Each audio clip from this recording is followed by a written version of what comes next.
It's now my pleasure to bring to us Honorable Ndindi Nyoro to address us this evening. Hallelujah. Let's clap for him until he arrives. Glory to Jesus. Karibu sana mheshimiwa. Amen. Amen. Take it on from there.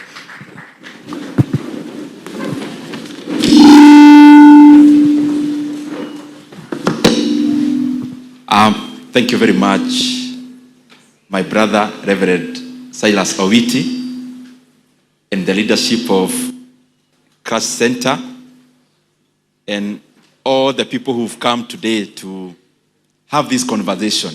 Good evening. Bwana Yesu asifiwe. Kenya oye. Kahawa sukari oye. KU oye. Nawaona sana. I want to confirm that we've been friends with Silas. There's some echo. I think there is another mic that is on. Okay. All right. I have known Silas since my campus years from KU. And not just Reverend Silas, but also his brother, Martin Luther. We were actually year mates with Martin Luther, and Cyrus, I think, was ahead of us by 1 year. And I also want to confirm, Reverend Cyrus are those kind of comrades, you could tell they are headed to the pulpit.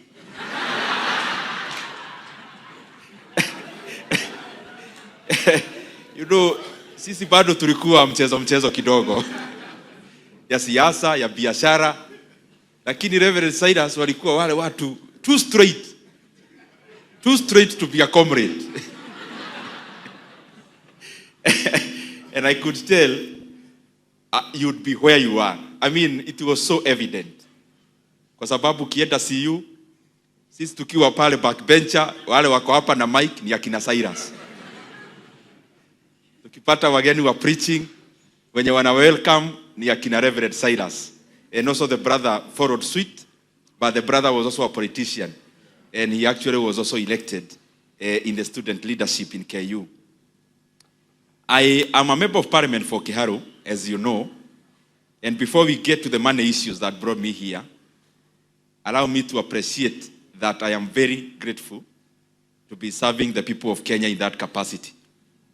And just two highlights. Majority of you here have some relationship with KU and other institutions of higher learning around. And education is a very primary tool in transforming society, not just socially, but also economically. And I say that because most of what I do as a leader is geared towards making quality education accessible to as many people as possible. And that is why in Kiharu, from our first term, Kiharu is a very large constituency and is also very near Nairobi. Because from here, ukitoka hapa saa hii, 45 minutes utakuwa Murang'a. Even yesterday, jioni nilikuwa Murang'a. Between there and here, we took less than 45 minutes. And the point I'm trying to drive home is that it's a large constituency, though it's a rural constituency, to a large extent. So we have around 112 public primary schools. And all of them, without exception, all public primary schools in Kiharu, watoto huwa wanakanyaga tiles chini. Tiles. I know some of you are Bontao, so you are wondering, oh, so tiles what now? But ask Cyrus and some of us what the rural schools look like, or used to look like. Secondly, we have a program called Kiharu Masomo Bora, which I'm very proud of. Very, very proud of. And we have 65-day secondary schools in Kiharu. And out of those 65-day secondary schools, we have around 12,000 learners in them, in the senior secondary. And the school fees in Kiharu, for all the scholars, whether you are from Kiharu or otherwise, just as far as you attend school there, school fees is only 500 shillings per term.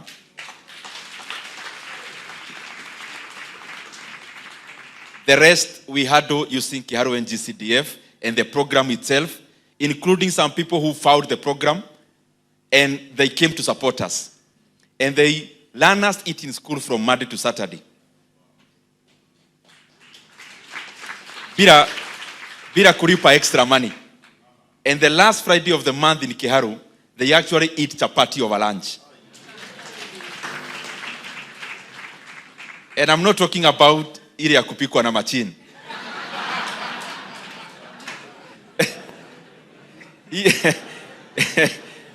Unajua sisi wanasiasa za ingine lazima tuna clarify. This is a program that has been ongoing for an entire of this year, and I am glad that all the uga we have been using this year tumepewa na mtu for the entire year.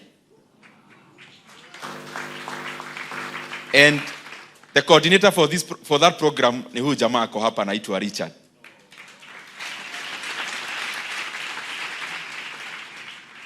Who was also in KU and did economics. And as you all know, kama comrades wa KU, ni kama SI unit. That ukitoka KU, unakula madodo ya KM, ukisha graduate, unakaa wedani.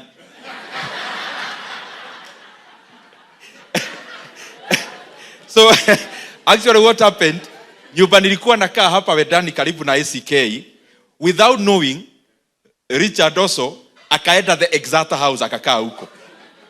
So nyinyi watu wa KU mkigraduate, jaribuni munaenda nje kiasi bana. Nani nawaambia tu lazima ukae wedani. Lakini nakaaga ndio part of orientation.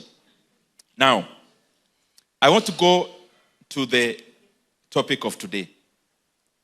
And I have requested, Reverend, that we also try to maximize time for interaction in terms of Q&A.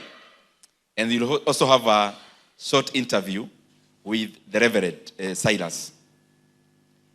So I'll go to the issues. There are others that we may cover during the interview. Interview will be more of the soft side. So I'll go to the real issues now. And I have segmented this discussion into exactly how you requested me in terms of the title: financial stewardship, entrepreneurship, and building sustainable wealth. The beauty about that topic is that when I get stressed, you know, ukiwa siasa unafanya kazi saa ingine, you have to overdo in terms of, it's not as straightforward as doing business. So, mimi nikipata stress, I know most of you read novels. Ama unafanya mambo ingine ya hobbies. Mimi my hobby, nikishika Forbes magazine, stress huwa inaenda chini. Ama Fortune magazine. Or anything around money. But you also look very close to that also, by the look of your foreheads. And by the look of your eyes. And by the look of how eager I see you are in this topic on money. So, and as I start with financial stewardship, I want to give some reflections. One, as a leader. Two, as a businessman. But also number three, as a Christian. Because those three things are also very close to my heart, and especially the last one. Whatever we may do out there as leaders, as business people, so that tuelewane tukienda mbele na hii topic, I am one of the person who knows that Ndindi Nyoro is nothing without the blessings of God. So when I reference many things around there, it is because it's what I believe in and I have witnessed. So when we talk about financial stewardship, the number one issue for me as a leader is that financial stewardship, so money, resources, wealth, one question is, how and from where? How do we make money? From where? And I believe that Vile Biblia inasema saa ingine kuna pesa unaweza tafuta lakini inakuja na mabawa. Wewe unatafuta inaenda. I have seen firsthand that there is very deep joy in making so much money, but also making it the right way. Because whatever money you may make, which you cannot sleep at night because of how you got it, then I don't think it was worth it, even going through that process. So that issue is important as we think about money. How do we get money? Is it by changing the world to be a better place? Or is it by having us reflect as the people who should actually not be existing around other people? So that's one question. Second thing, there is something I've been thinking about, really, and I was reflecting this with another friend of mine. And I'm saying that because you guys are future leaders also, and some are current leaders. So you find that when it comes to the management of a country, people are so obsessed in making money. And making money is not a bad thing. That's why we are actually talking about it today. But we become so obsessed that there is a very thin line between being a public officer and also promoting your business using the same power that you've got bestowed unto you by the people. And then I want us to ask ourselves this question. You are elected as a member of parliament, as a governor, as even a bigger position. So your preoccupation becomes looking for money at any cost. And by the time you are elected as an MP, or even that higher position, you already have money. Maybe that's the reason why you actually ventured into it, because it's an expensive venture to a large extent. So you already have money to live off, to be comfortable. So let's reflect. What is it that, or why is it that when people get positions of leadership in public office, the preoccupation becomes looking for as much money as possible and breaking the record of the person you replaced, and in terms of making money? Why is it so? And I think the bigger problem is about inheritance. We do it because, yes, we have enough, but we are possessed with some fear within us, the leadership especially, that you ought also to make money for those who are after you, and especially in kin selection, family members. So you are actually not looking for money for you to spend. You are actually looking for money by then for your heirs to also live off and supposedly live a comfortable life. But is that usually the case? That's the reflection I want us to have. So that as you venture into leadership, you know, there is no better way of judging the future but by the past. Let's evaluate. How has the past been? Who told you that you make money so that we bequeath? You make money by especially taking public resources so that we bequeath, or you bequeath to those who come after you. I mean, what is the reasoning? Are you confirming to the world that your heirs, your offsprings, are not as intelligent as you, that they can actually make more than you? And let us reflect, all of us in this hall, those who are working. And I can attest, especially kama we sio mwanafunzi, wenye wanafanya kazi na biashara, most of us are doing better than our fathers.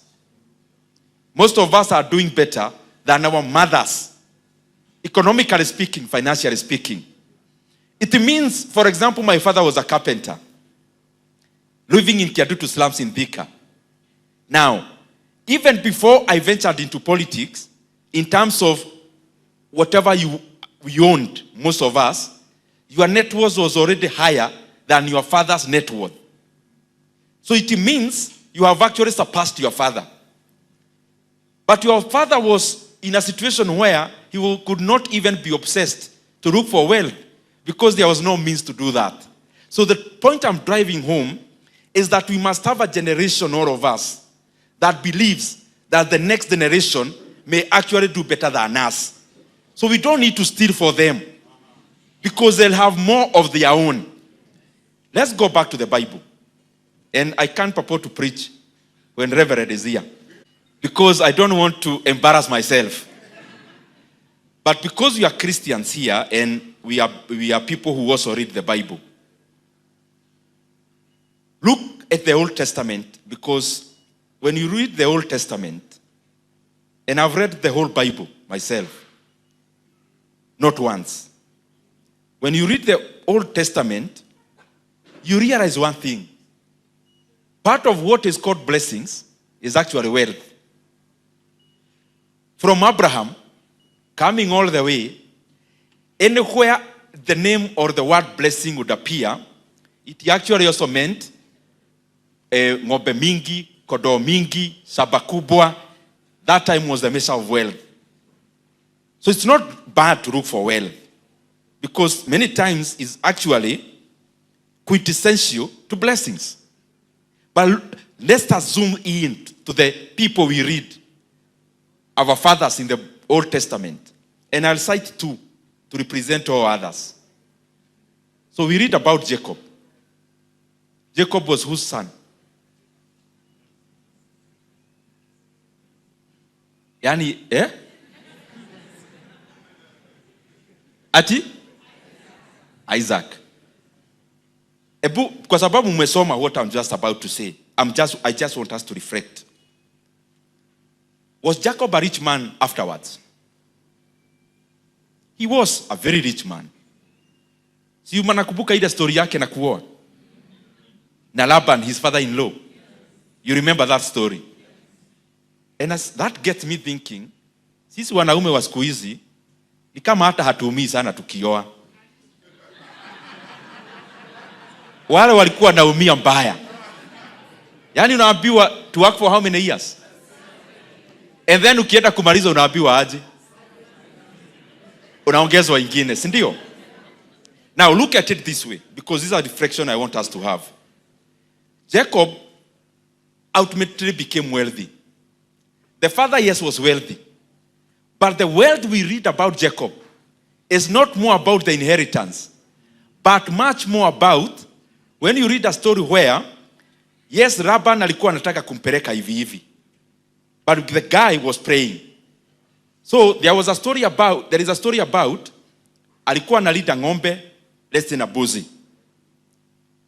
Na wakaenda wakameka pact na Laban about ile itakuwa na kama hii shati yangu iko na maua, hiyo ndio ya Jacob. Si mnakumbuka hiyo maneno? Then because God was on it, what happened? It was practically impossible biologically kwa hizo ng'ombe ama the cattle for them to actually bear offsprings ambazo zilikuwa zinakaa hii shati yangu, because most of them zilikuwa za rangi moja. But because God was on it, he caused hizo tu the cattle ama hizo hao wanyama wa hiyo the same kind wakaanza to go against the biology that Laban was using kupeleka Jacob hivi hivi, na zile zilikuwa assigned kwa Jacob ndio zikaanza kuzaliwa na zikakuwa hata more. Kwani hamjasoma hiyo story? Usikae ati naongea kitu hamuelewi. Because sijui utakuwa unaniambiaje about Reverend Silas. So, can you just imagine that? Huyu ni mtu, the odds have been put against you totally. Yani, the odds are totally against you. Unauza shamba, lakini umewekwa pahali kwenye no one is interested in buying those shambas. But in that situation, you actually thrive more than the person with the highest advantage. So that's what happened. But this is the point. He never inherited. Purely what we read about, the genesis of his blessings was about God being in it and about his own lifetime and the wealth that he got himself, not the one he got from the father. Read about the story of Solomon. The father was equally very rich. Who was the father? He was very rich and wealthy. But look at the story you read. He got wisdom, knowledge, understanding from. If you go through, there is very little about what he inherited.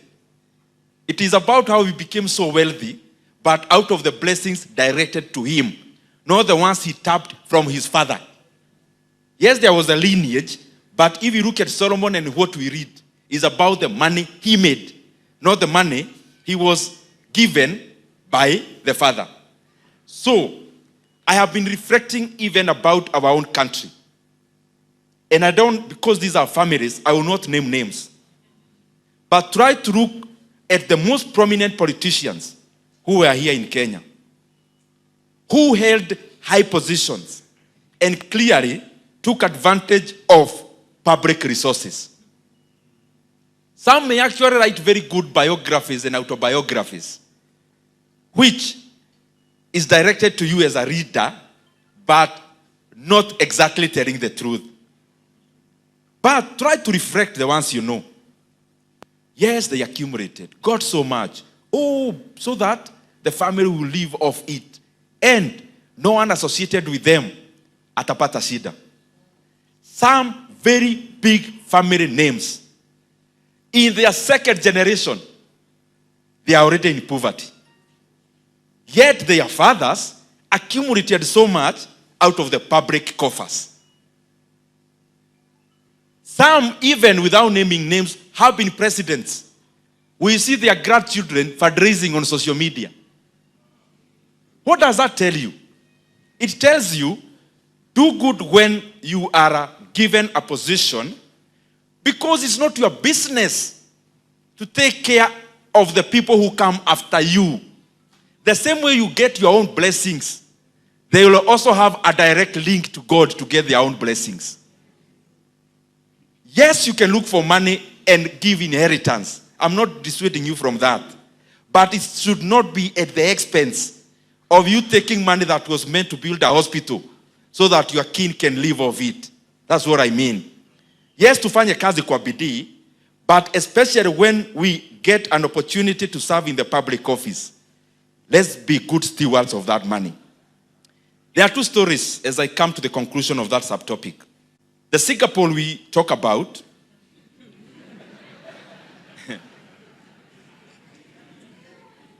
has a neighbor not very far away called South Korea. Mnashika? Niko sawa hata. Sana maji. Ati mnasikia nchi gani? Hizo nchi mbili. Listen to this so that we see wherever you are serving, doing good to the country is not inadvertently, is consequently also doing good to yourself and the people who are totally associated with you who will come after you. This is what I mean. Kenya gets independence in the 1960s. South Korea starts the journey of economic development at the point where they are at the same level with Kenya. We are talking about 1960s. Now listen to this. A grandchild of Singapore, out of selfless leadership of Lee Kuan Yew, out of the selfless, dedicated leadership, which was totally devoid of patronage of taking public money for self-aggrandizement. Now, as I start before you, a Singaporean grandchild is 50 times richer than the grandparents. On average, let me repeat, a Singaporean grandchild is 50 times richer than the grandparent. I'm not talking about Lee Kuan Yew's grandchildren. I'm talking about all Singaporeans. Because their economy has gone up in terms of per capita income by 50 times. So a grandchild just being born in Singapore as a grandchild of somebody there, you are 50 times richer than your grandparent. How rich are you from your grandparent?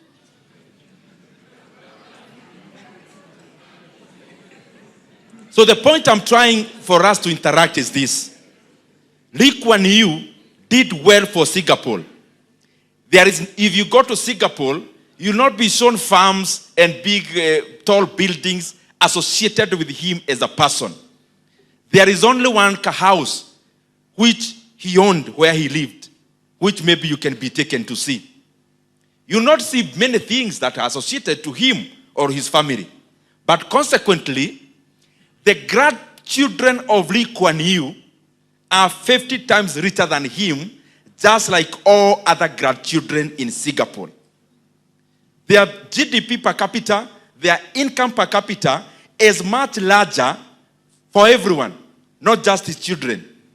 So, his grandchildren do not need to live in an oasis of opulence where every other person is poor. They live in a country that is wealthy and everyone is doing well. So healthcare for them is better because healthcare for Singapore is better. Transportation for them is better because for everyone it's better. Education there is better, just like for everyone is better. And therefore their life expectancy is even higher because for everyone is higher. Doing good to the country, consequently, he also did good for his own grandchildren. The same case for South Korea. South Korean grandchild is 4,000% richer than the grandparent. So 40 times again. 4,000% is 40 times.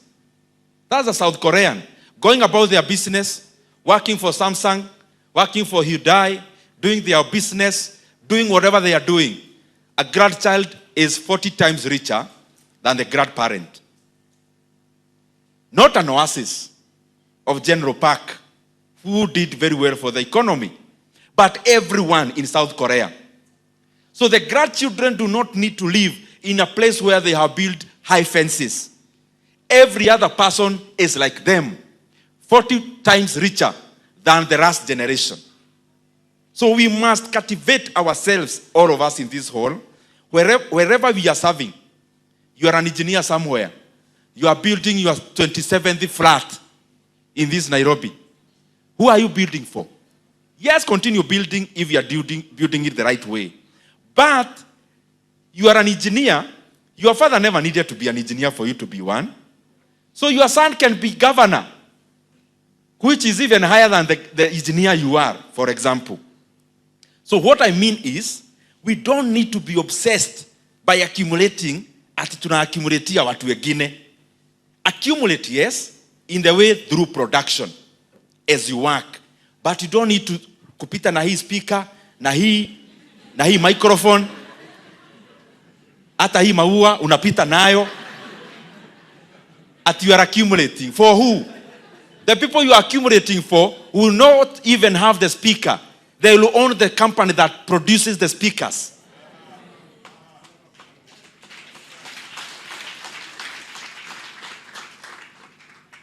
Entrepreneurship is where I am now. That's the second thing. And I'll give you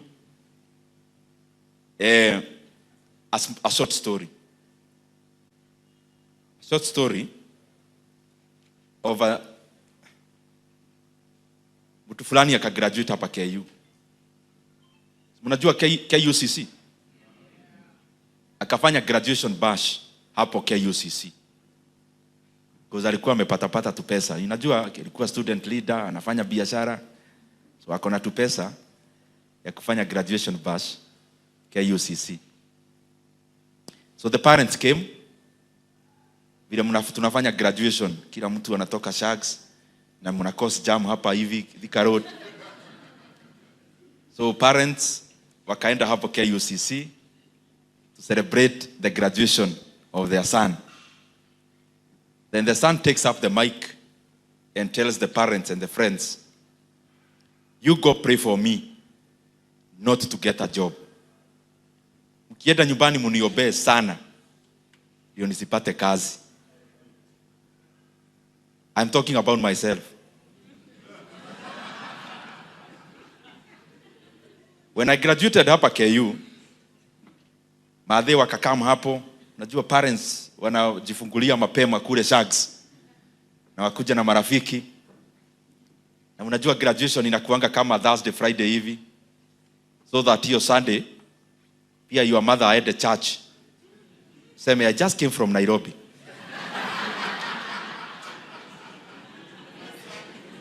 My son Otieno was graduating.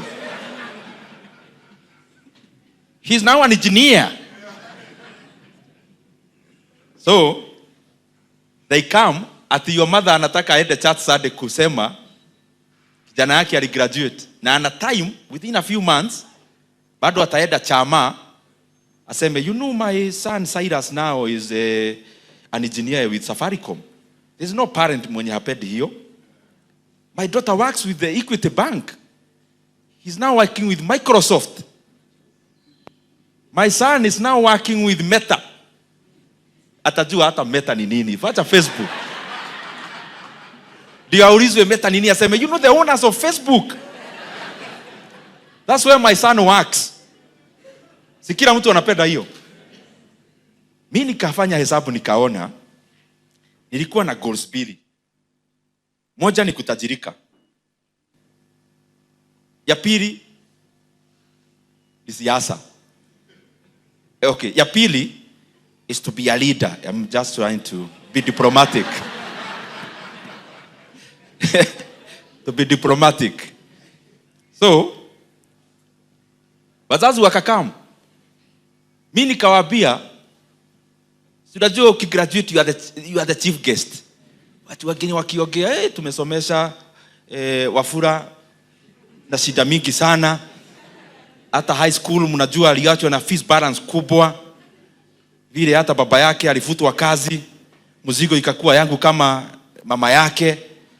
Na mzee pia anasema, I knew this boy is bright like me. So, nikafanya hesabu nikaona, history yote, ati my son works with Safaricom, my son works with Meta.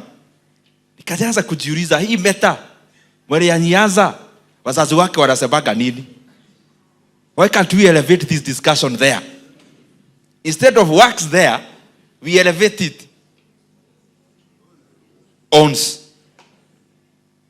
Na nikafanya hesabu nikaona, hii safari ya kutajirika, hebu tufanye hesabu kwa mind. Unajua nyinyi werevu hata hakuna haja ya kumwambia mtoe simu. Nyinyi already yai kwa akili yenu. Umepata kazi kama fresh graduate. Utalipa pesa ngapi ukipata job saa hii? Yaani umeangukia, umetoka KU direct.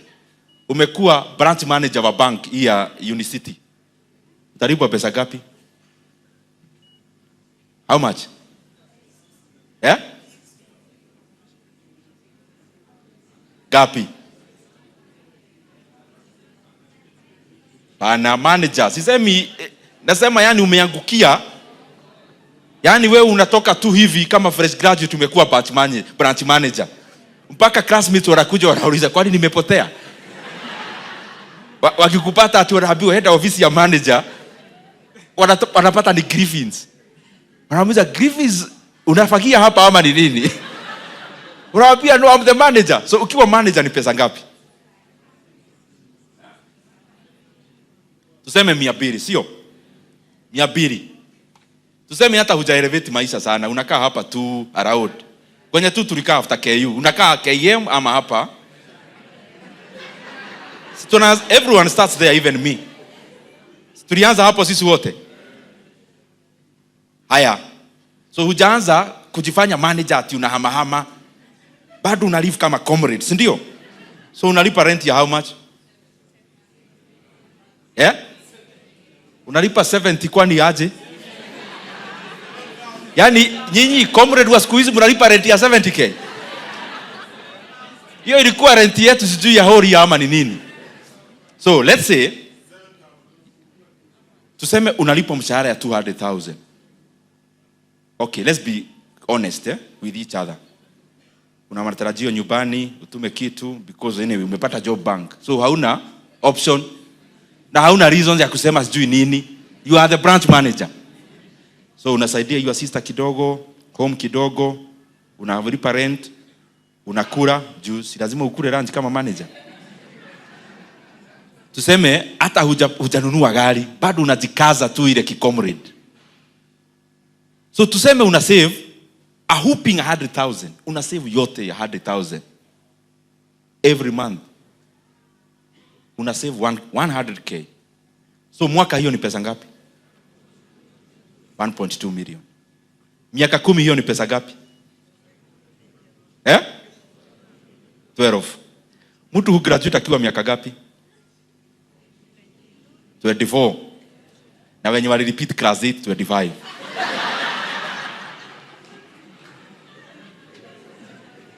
Na kuna wale kwanza wana repeat wakifuata form 4 wana repeat form 3.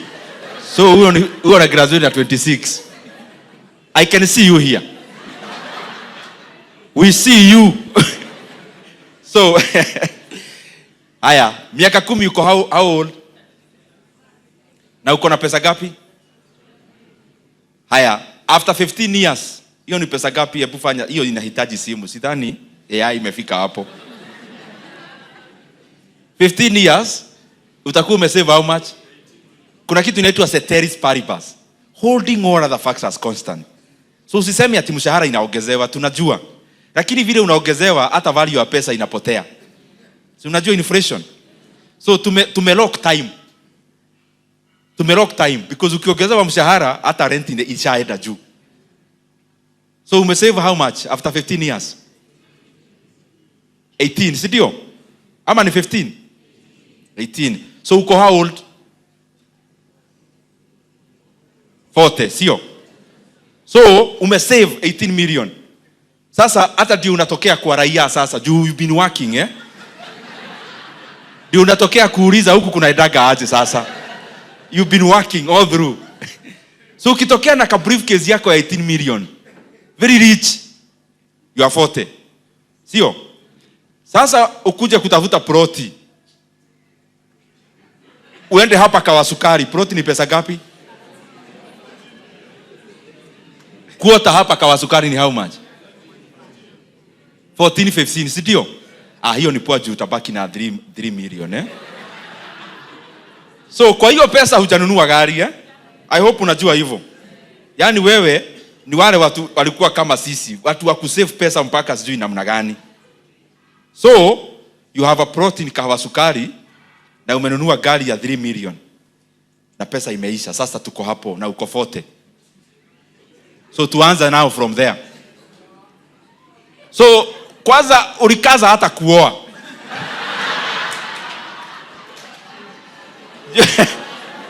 Juu sasa sawa, mwenye anataka kuoa inue mkono juu,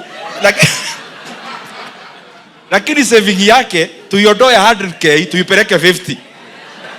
So miaka sio 40, sasa ni 55.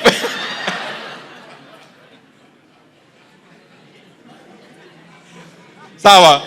Haya, wewe uko na bibi, tumekupea heshima. Lakini 18 milioni yako inafika ukiwa 55. Sasa ndio unatokea kwa raia. Ukakuja hapa sukari, mnauza protein namna gani hapa? 15. You want it in cash or can I deposit in your bank? Either unampea na briefcase. Then you realize pesa imebaki kwa briefcase. Unaweza iweka huku kwa koti na ishe. So hata ile briefcase unampea. So unaenda pale Mombasa Road, Kiambu Road. Lazima ununue gari sasa ya 3 million. Hiyo ni gari gani sasa? CX5 ya 3 million ilikuwa ni ya salvage. Ama wewe ni dealer? Haya, unanunua gari gani ya 3 million? Premium ndio ipaki kidogo ya mafuta kustabilize namna hiyo. Ndio pia ununue leather ya kuwekelea kwa viti. Na ununue ile kakitu watu weka hapa kwa kakio kakuswing ukiwa kwa gari. So pesa imeisha. So umekuja na premium, proti yako iko pale Taveta Road kwa sukari, ama pale Murang'a Road, Masabit Road hapa sukari, na umepark. You are 40. You have a car, you have a prot. Briefcase haina kitu, imeisha. That is the nature of employment. That is the nature. Even if you drive the car next day, it's okay, but it will be on loan. So you'll be paying it even more costly than ile tumenunua Kiambu Road saa hii. So nikaona hii hesabu mi kwangu haigiani. Juu mi nataka hii dunia either I make it ama hii dunia tuvujavuje tu. So nikaona hii story ya kuajiriwa hapa mimi hata nijitoe. Why? Unajua kuna vitu tulikuwa tunaita elimination method. Elimination method inatumika kwa njia yote. Msijifanye hamjui hata kwa answer ya exam. Hata ukidate kuna elimination method. Si ndio? Mtu anaongea sana mwenye shout. Hey, that guy was shouting to us in that forum. Kwani anafikiria ni nani anatushautia hivyo? Kuna watu hawapendi kushout nini? So kuna elimination method. Nilikuwa nasema nini? Ndio nileta hiyo story ya elimination. Elimination method. Nikaona kuna pahali pale inaitwa kutajirika. Na iona iko pale. Na sasa niko hapa. Nikaanza elimination method. From here to there naona kuna mto na ni kubwa. So hapa nitavuka mguu? Hapana. Hata gari haivuki. Inataka either ferry ana canoe ama nijenge daraja. So unaenda ukieliminate from here to there. One of the routes nikaona from me na wealth pale. One of the ways I eliminated very fast is to get a job. But you think that is the easiest. That's what you all think. Because you are looking for a job, I can see. And because you want it so much, you just want a job. Kwanza ni stabilize kidogo. You know you can't just graduate and have uanze biashara. You know, anatuambia history yote. You need capital. Sawa, hata si tulikuwa hivyo. Nikigraduate KU, sinakaa hapa kawa wedani hapa. 2 rooms. Sio 2 bedrooms, 2 rooms. Ile washroom ziko nje. Nikaweka kasaiba. Because niliona wacha ningangane huku kabla macho ifunguke, because one of the ways nimeona hii story yangu sifiki pale ni employment. Kungangana. So I'm telling you this.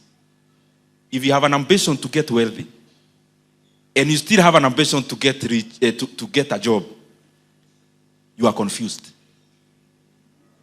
Choose one of them. Because 2 are mutually exclusive. How will you know I did economics? Si lazima ni drop kitu kaa hiyo. Unajua mutually exclusive ni nini? Yaani venye nimesimama hapa na wewe siwezi simama hapa. Yaani one has to give way for the next. There is no way you can still get a job and get wealthy at the same time. One of the two has to give way.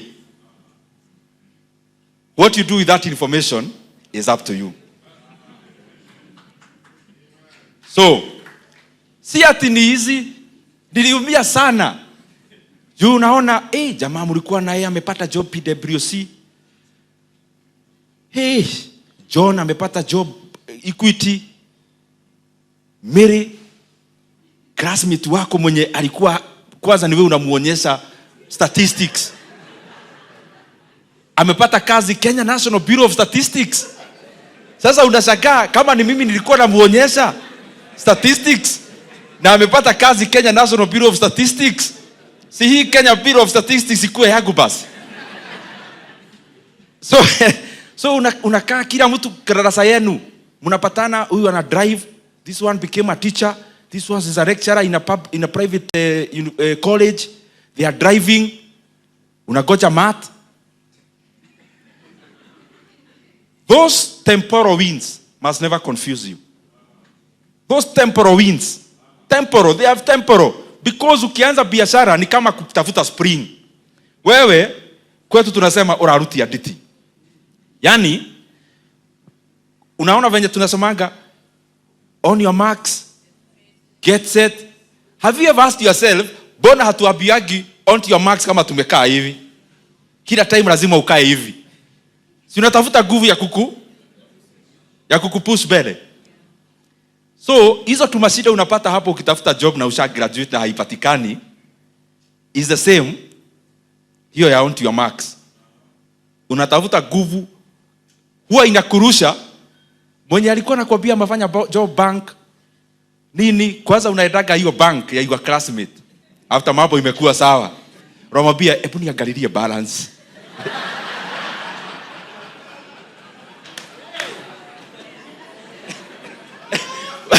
Unaona your former classmate na kuangalia hivi, am I looking at the wrong account? Na sasa hiyo hata hutaki pesa, unaenda tu hiyo absa your classmate anafanya job 3 years after you graduated. Yeye alipata the first year after graduation, wewe ukangangana, kabiashara yako ya IT kameanza kuigiana, so unaenda hiyo bank. Hata kama line imekufikia, unajua venye unapaga line bank na kuna cubicles imekufikia, lakini unaona hauendi kwa your classmate, unaambia mwenye ako nyuma please pass.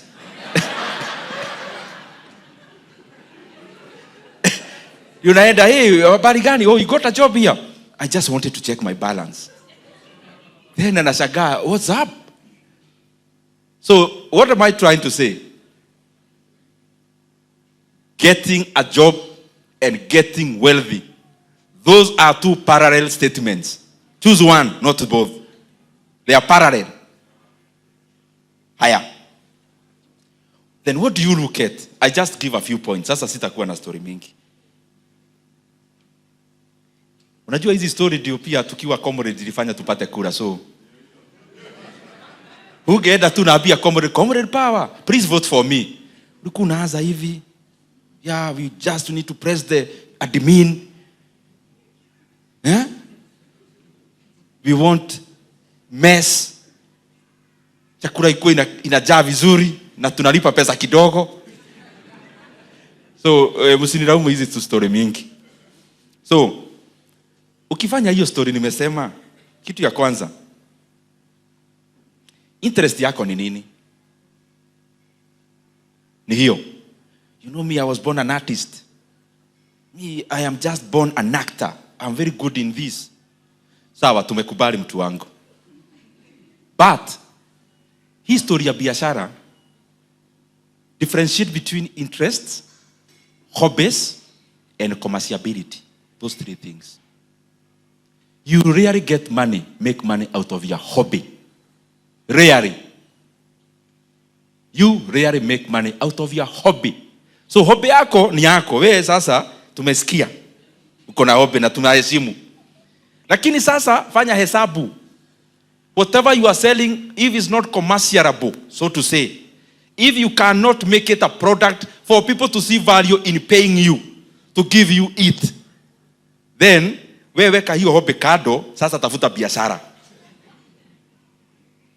So don't confuse those things.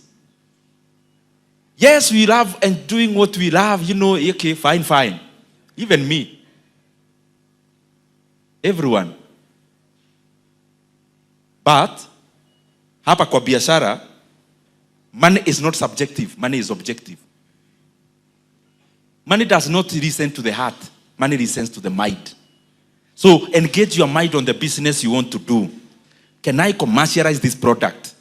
Can I commercialize whatever it is that I want to do? So if you see your hobby is not aligned, you can still have your hobby and your business. You have that capacity. It's not a must you combine both of them to be one thing. Second thing,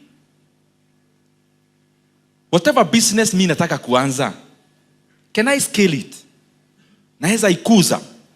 Can it become bigger than me? So that, can I even have a bigger market? Our brothers and sisters who I saw their companies here as sponsors. Whatever it is you are doing, wewe unatengenezaga hii pot ya ua, but you only use your hands.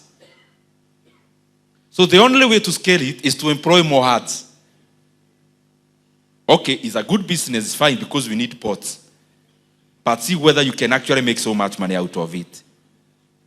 Because if it's a hands that you are using, na umeniajiri kutengeneza na mkono, So who am I ati nishajua kutengeneza nikae tu hapo kwako?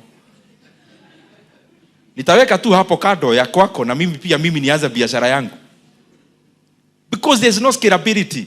You making this pot 1 or 10 of them, the cost is the same. Scalability, what it does, it embeds economies of scale. Anything you cannot embed economies of scale, it means its scalability is not an advantage. But many times you also confuse that. I'm a doctor. You cannot scale kuona patients. Because only 2 eyes, 2 hearts, and 1 mind can see a patient at a time, is it? Wewe ni doctor. You know I'm a dentist. Hata kama ulipata first class as a dentist, kukuja watu 10 kwa your practice, unaweza sema wewe ulipata first class, unawatoa meno wote 10. Is it possible? Sio possible. Law, you are a lawyer. How many unaweza enda mbele ya judge wangapi at any given time? But many times you also confuse that we can't scale these businesses. These are businesses that you can also scale. So don't confine yourself. My career is not scalable. It is scalable. In fact, if you go to the US, there is a law firm called Morgan & Morgan. Morgan & Morgan is a law practice. Law. Sharia. Because he was able to scale, you just need a formula. You don't need to be the one doing it. Scalability means other lawyers can also be part of your Morgan & Morgan. That guy is now worth 1.5, 1.6 billion US dollars. A lawyer. There is a dentist, in fact, I'll give you the name, called Rick Wackman. He's a dentist. What did he do? Alianza kampuni inaitwa Heartland Dental. Akaona dentistry, there are some processes that are similar. So he was able to come up with standards, with charges. Can you imagine this? A dentist practice, ikompaka na private equity funds, other investors. But the founder, who you Workman, is worth 1.5 billion US dollars. A dentist. So whatever it is that you do, everything can be scaled. Everything can be scaled. But you also look at, there are things that are actually more scalable than others. Because if you are Mark Zuckerberg, his platforms are much more scalable than you can scale the 2 I've given. Yes, we need all of them for the world to function properly. But who told you your work here on earth is to make the world function? Your work is to make money. Let the other one make money. Mpatane kwa uwaja. The world will sort itself. I'm sure you've gotten those people who tell you, me, I just wanted to do medicine. I'm very sympathetic. Me, I just love this. Hii dunia nani alikupea hiyo kazi? We are talking about money. So me, I'm not talking about those other things. Those considerations, there are better people to speak about them. Me, I'm talking about money. Haya. Ukifanya hiyo biashara, dunia inaenda wapi? Hiyo ni point number 3. Where is the world going? You may be busy building a factory for typewriters. The product you are coming up with, the world left you long time ago. I don't know where you are, unless you go back in time to sell your products. Maybe you can get a train ticket to take you back in time. I don't know where those tickets are found. So be in tandem with time in terms of the products you are coming up with. The other thing, dynamism. In everyone, hata mwenye akona biashara hapa. This is even more to the people who've already in business.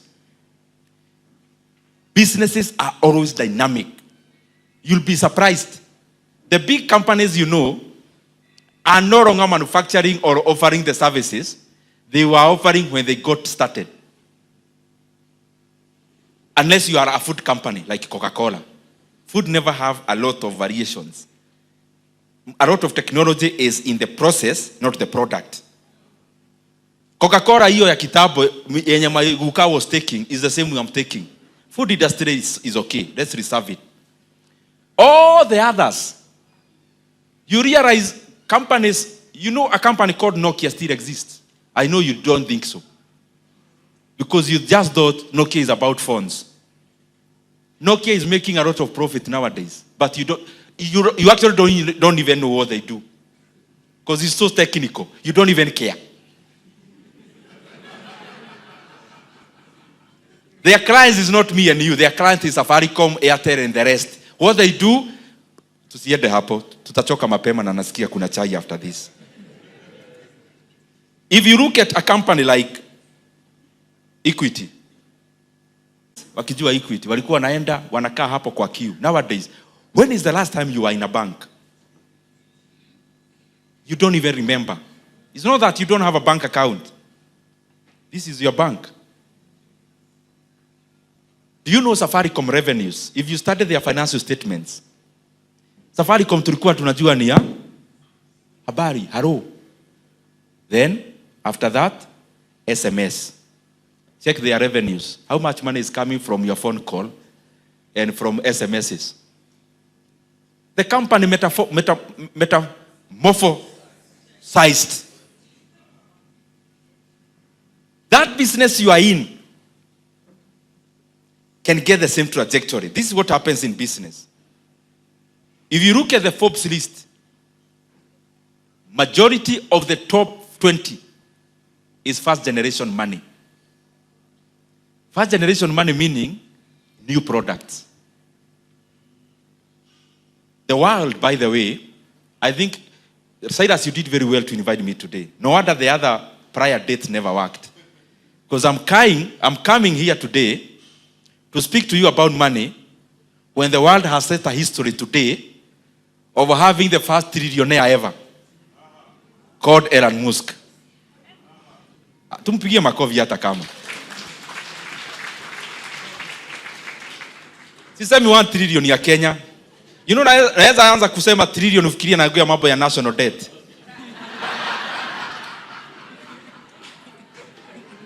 Mumenizoea na hiyo story sana.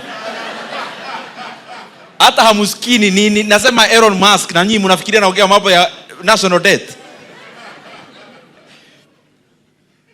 He's the first trillionaire ever. First trillionaire ever. I know you watched yesterday's game.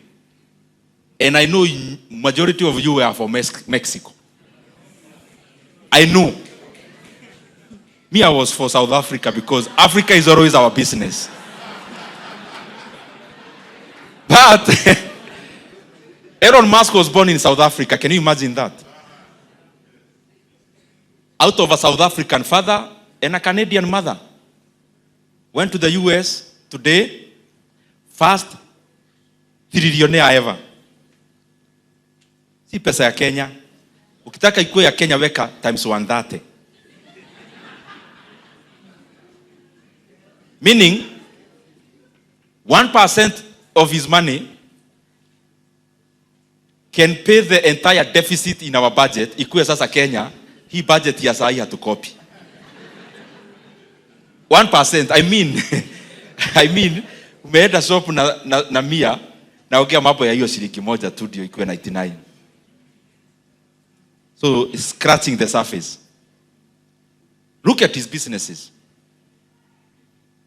Tesla nyinyi mnafikiria ni kampuni ya magari. Yeye haoni magari, yeye anaona technology. Because these people are clear-minded, businesses are dynamic. But the point was this: all the top 20 list of Forbes, first generation money, so meaning new ideas. Yeye sio hata one idea. Sasa zingine guys, hebu tuweke siasa kando kama wa Kenya, kwanza tufikirie hii story leo. Unajua saa ingine tunapenda siasa sana, which is good because we are shaping our country. Hebu kwanza tuache siasa pale nje. Mumekimbia nje, mumeacha hapo. Sasa tumerudi Hebu chukua huyu jamaa. He's the CEO of Tesla. Tesla, a brand known worldwide. He's the CTO, I don't know what, CFO, I'm a CEO or whatever, of the company that was listed today called SpaceX. What is he doing? At taking people to Mars. Ati akona over 8,000 satellites zina supply internet pahali kwingi duniani. Akona kampuni ingine inaitwa Boring Company. Ati goal yake ni atengeneze kama kitunnel from here to Mombasa, huku unafika Mombasa like in a flash. Huyu mtu akonomo. Listen to the fourth one called Neuralink. When you read these guys, you actually realize we need to think bigger. We need to break some ceiling in to block up hivi. At Neuralink ni nini? At making chips, tukue tunawekwa kwa akili, tuna coordinate na computer. Kampuni already valued at many billions US dollars. Already. This guy is the main actor in all those companies. Main actor. I'm not saying an investor. Ndiye alizianza. Hii PayPal mnatuma nayo pesa ilikuwa some of his companies akianza. Na akina Peter Thiel. PayPal. Now that technology is so archaic for him. Mars is better. You're the Mars. Ati goal yake, ati we go to colonize Mars. Colonize Mars. Na tutafute, sasa rockets zinapeleka watu everyday Mars. Atuambie fare ni gapi haraka haraka. Naona kuna Wakenya wengi sana wanataka kupotea waende Mars. Huko hakuna housing levy.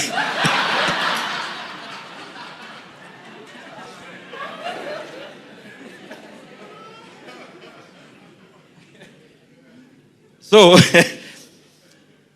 ebu siendelei kabla mfikirie. Ebu fikiria just you now at your biggest worry as here. Sijalipa rent. That's your biggest worry. Niko na exam Friday. Hata si next Friday. Friday are the next 2 Fridays ndio una worry uko na exam. Kwanza ni exam ya nini? Story tu hapo, theoretical tu hapo. History. Hiyo ndio inakupea stress. Kuna jamaa hapa analala 4 hours a day. Akona Tesla. Hata ikitengenezwa kioo lazima apass because aesthetics ikuwe mzuri, technology. Anapeleka watu Mars. Boring Company, Neuralink. You know what hatuhesabu X, hii Twitter, hiyo ni others. Don't you think, guys, we need to break some ceiling in to block up? Ukienda majamaa wa pili ni wale wa Google. First generation money.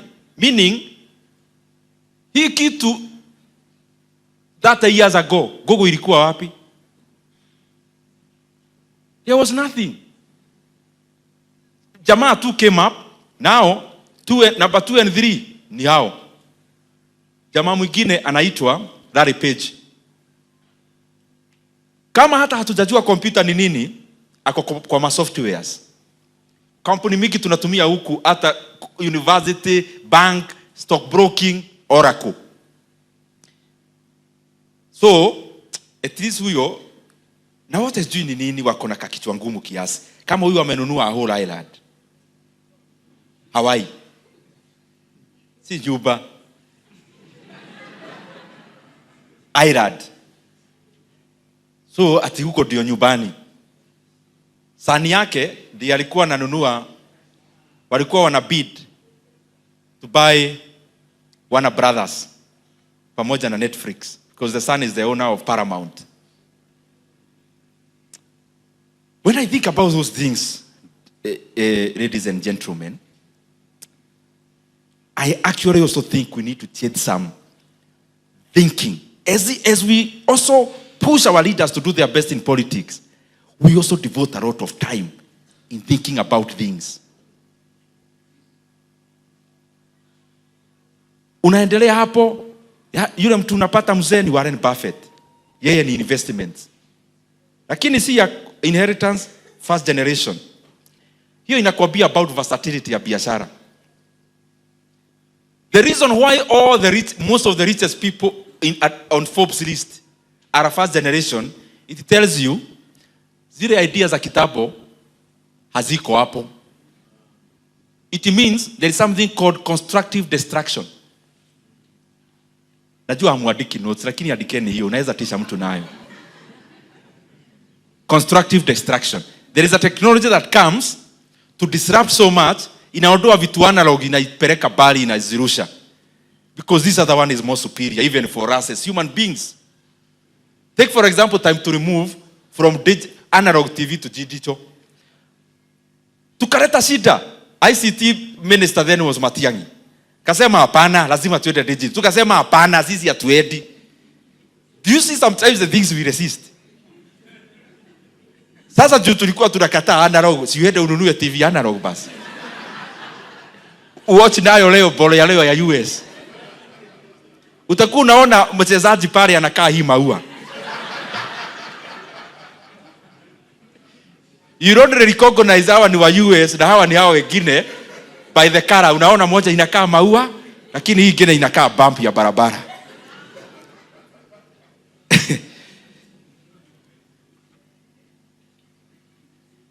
This business you do as a hardware is supposed to give you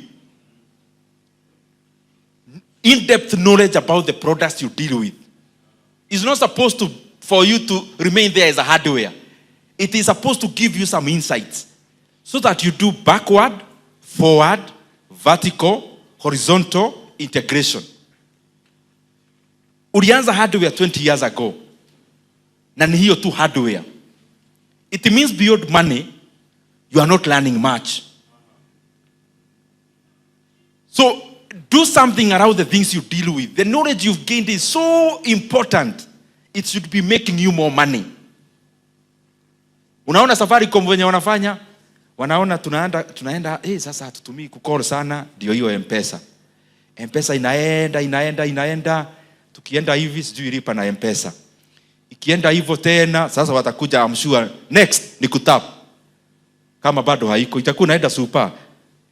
Wataona tunasumbuka sana kuweka pin. Maziwa nini, unatap tu unaenda zako. Safaricom. Hiyo kutap. Pale kwao pesa inajihesabu. Efficiency, metamorphosis, versatility, dynamism. That's the nature of business. Even the one you are doing. Don't say, oh, me I'm in property business. Kujenga hoteli, watu wanakuja wanakaa. No, it's okay to do that. Maybe you can do more than that. You know, a country like Finland ndio ya Nokia, Ndio ya Nokia. Mnajua kutengeneza machinery, hiyo story ilitokea wapi? Ilikuwa nchi based on forestry. Kukata miti. So, they needed, sasa wamekata miti sana na axe. So they needed another technology ya kukata miti. Machinery came za kukata miti. So out of that machinery, there is something called complexity in an economy. Wakakuwa sasa more inclined towards machinery za kukata miti. Out of that machinery and out of progress ya hizo machinery, ndio sasa waka move to technology. Metamorphosis all the time. Hizi kampuni zote nimetaja hata ziko Forbes. There is none that is doing only the reason why it was created. Even Walmart. Sisi tunajua Walmart, yes, it's a family business. It's the second generation now in that generation. Sam Walton alikuwa na shop kama hii iko hapa. Kama hii Quickmart iko hapa hivi. Sahi ni Amazon within Walmart. But even beyond that, another disruptor called Amazon came. Now it's even ahead of the Walmart itself. A startup. Every time when businesses do not learn to be dynamic, Hii dunia hakuna mtu anakupepereza. Kuna tokeaga kamjamaa, kanaanza startup, kana kurudisha geshagi.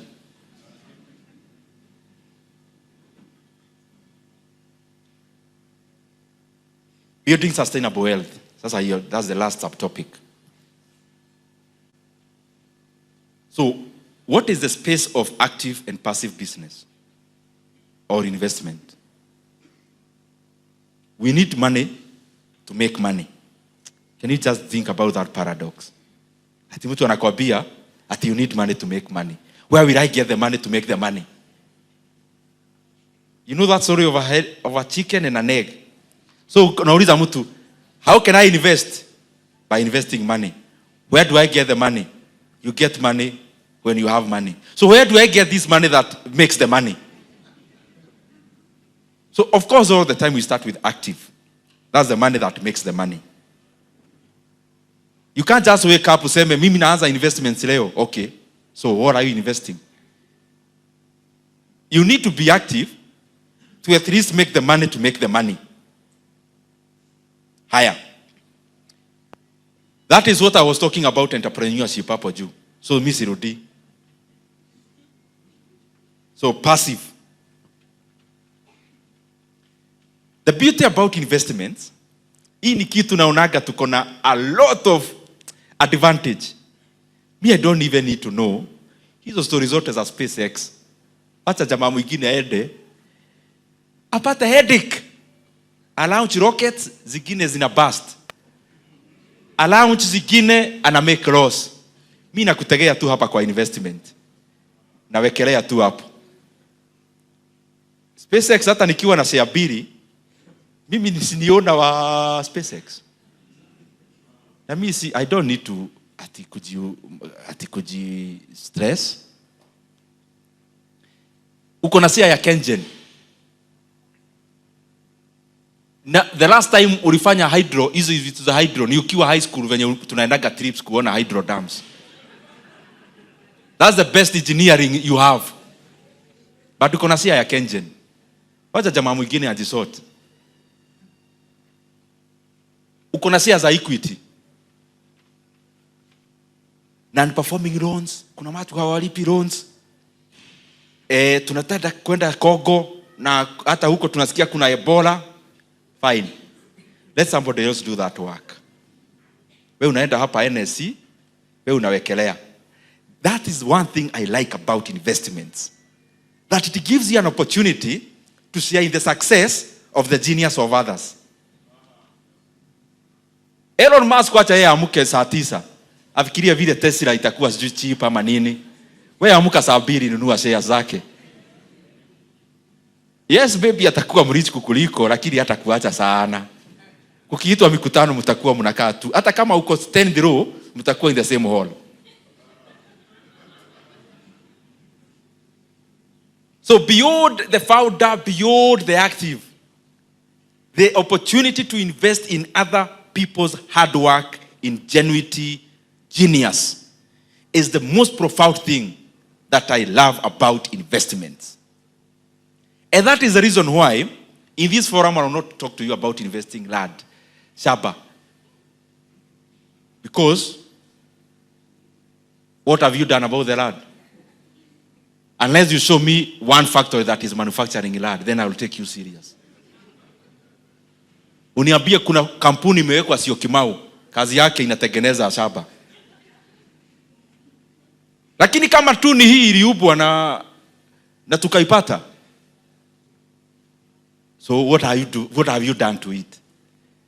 Nothing. So there's nothing you can do to it if there's nothing you have done to it. The much you can do is to build what? A house. Okay, what have you built in that house? Mawe umetoa wapi? Darugo. Umeimanufacture? Hapana, umefanya nini? Kukata tu. Na mchanga ulitoa wapi? Kwa mto. Ulitengeneza mchanga wewe wapi na mashini gani? Oh, now cement. Oh, cement inatengenezwa na nini? Limestone, clinker. Zinatoka wapi? Kuchimba tu. Do you know sometimes it's so humbling to realize that us human beings are so limited. We think we know so many things, lakini when you think about Hifrat iko hapa next, Shamba, no one manufactured it. Tulipata. Mawe imejenga, tuliendea tu darugo tukakata. Mchanga iliendewa kwa mto. Cement ilichimbwa limestone na clinker. Iron sheet, najua mnataka kuniambia na mabati, ilitoka wapi? Iron ore ilitoka wapi? Sometimes I think about those things and I realize there is absolutely nothing for a human being to be arrogant about. We know so little. Can you imagine?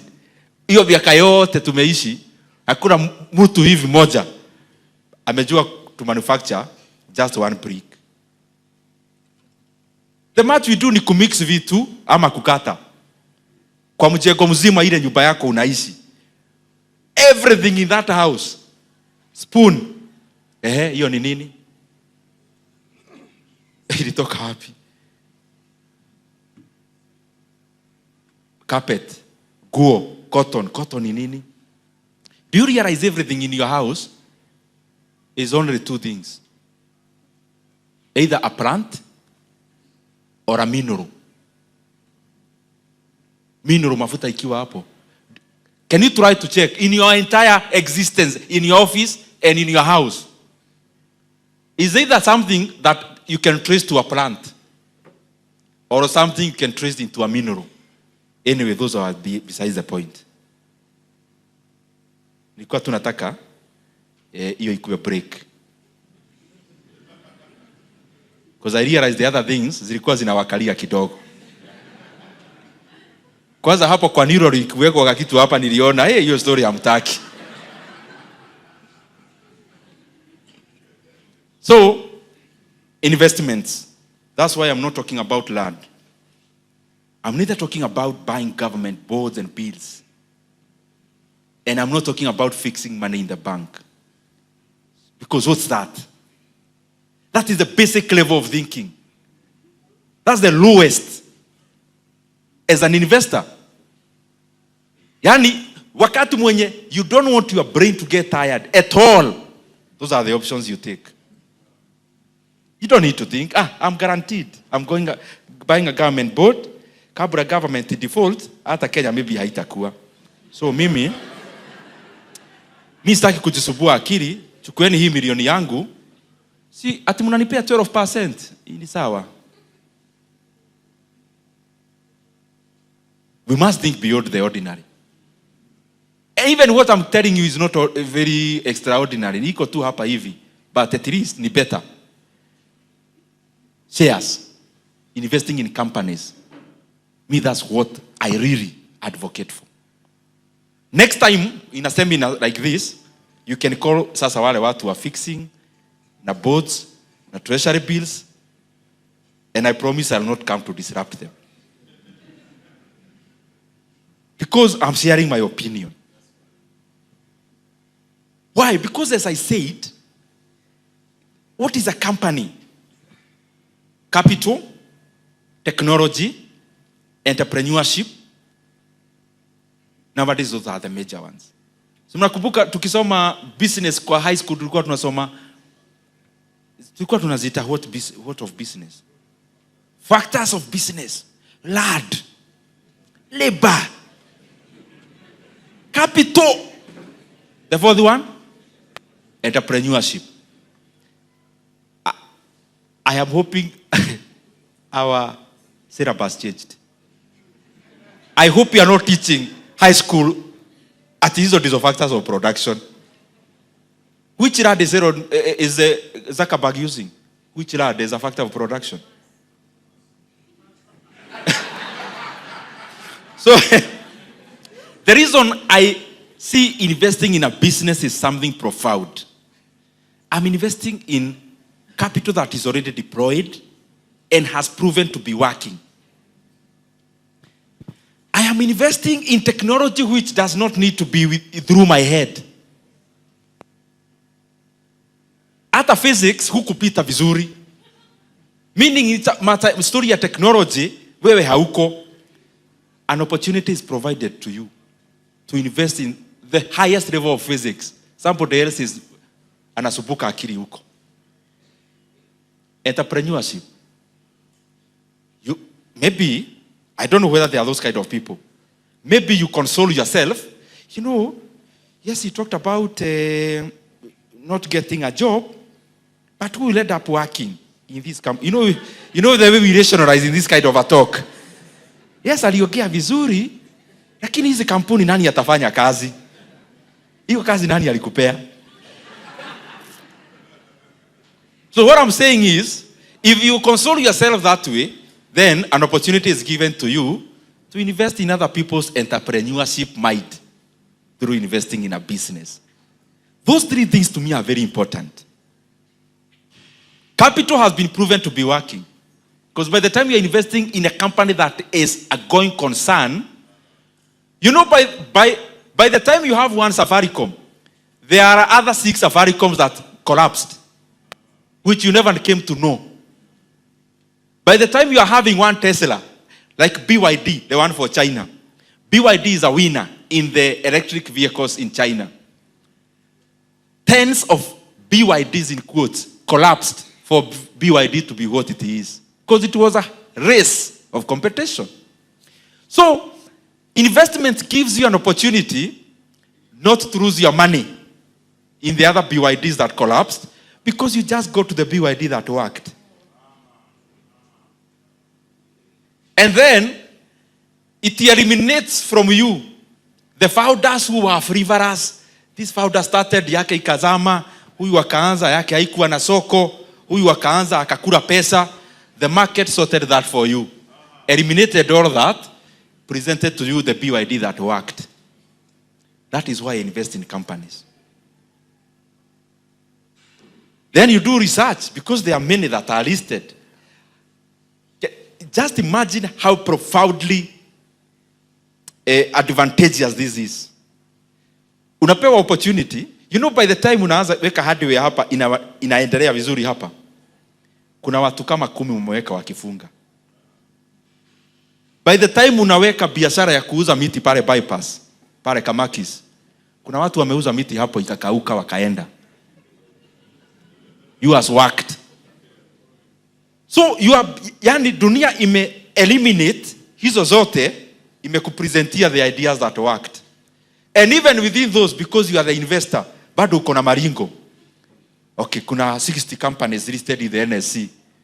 So by the time they are listed, it means they are the winners. Kuna mingi zimeanguka in the same sectors. But you are still having a choice. Out of the 60, I want to go for the best. That is the kind of opportunity investments give you. So you check the companies. I want to highlight 2 things. You need to check when you are buying companies. And me, I'm talking about the ones that are listed. Public companies. Zinaitwa PLC. Publicly listed companies. Unaangalia sector. Sector gani hapa inafanya biashara mzuri? Unaangalia finance. Hata hakuna finance, banking, insurance, agriculturals. With your phone. Zile vitu zote unajua, huwa una browse. Una browse Facebook hivi for 30 minutes. Ukiulizwa na mtu, wewe kati simu chini, this is a piece of paper, write what you are scrolling. If you have all that time to scroll Facebook and you actually can't write one sentence after 30 minutes of scrolling, then get some time to actually Google about some investments. Check investments. Check the companies listed in the NSC. You can ask Google anything. Siku hizi juu ya Gemini yao wanakupea ile washa kufanyia AI. Wanakupea yani chakula wewe ni kumeza tu. Yani mtu ameenda amewinda ng'ombe akaichija akaichoma akakukatakatia, you went even further, akakutavunia anakupea tu umeze. Mimi naona hapa ni wengi tulifanywa hiyo madizi na wazazi wetu. Hiyo kutavuniwa madizi. No wonder you are so intelligent. Like your fathers and your mothers. So, you check the sector. Only two things I'll tell you what I use mostly when I'm investing in shares. I look at something called, I keep talking about it. I hope you'll not nickname me those two things. One thing is called PE ratio. Price over earning ratio. And I'll repeat this thing to you until you all do it. To be honest, me, I don't want to make money out of NSC alone. I don't.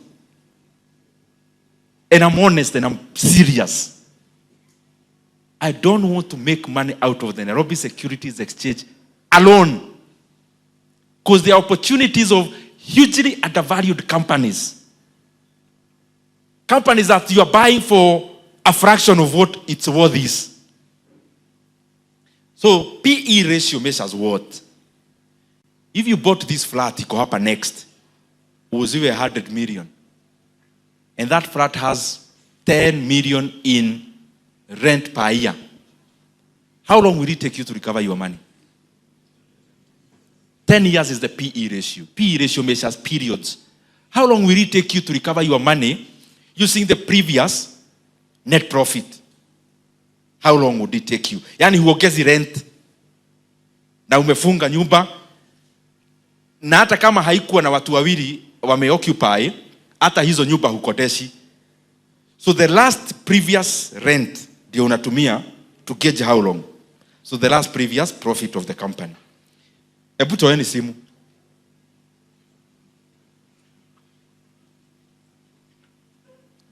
Ebu uliza gogo yako hapo. Just ask it. Ask your gogo hapo. What is the PE ratio of Standard Chartered Kenya? Standard Chartered Bank Kenya. Na mkifanya unainua mkono unasema there could be a price after this of 2 samosas. Zile samosa tuliambiwa Reverend will buy you 2. Unafanya haraka, nataka tukibie. Yes? Kuja. Come. Utatuambia hiyo top ulibuy wapi? Come my sister. Yes, come. Haya. Somebody to Google this. What is the PE ratio of Equity Bank? Somebody haraka haraka. Usitoke kwa hiyo page. Wenye kuja hapa come here huko nyuma. Haya, somebody else to do. What is the PE ratio of Kengen? Yani hata hukacurate. Yani Gemini ndio imekuwa advisor wako sasa. Kuja my brother huko nyuma. Unakaa Albert Einstein hata. Haya. Msicompare. Hii si exam I am wax. It should be different. So if you copy, you are copying the wrong question. Haya. What is the PE ratio of Kenya Power? Somebody do that for me. Haraka haraka. Come. Uja bro. First of all, as you come, please give somebody, come bro. Somebody tell me what PE ratio is through what you understood. Hata na Kiswahili, talk even in your language. What did you understand what PE ratio is? Somebody? Patia huyo. Yani layman's terms, useme uli understand aje.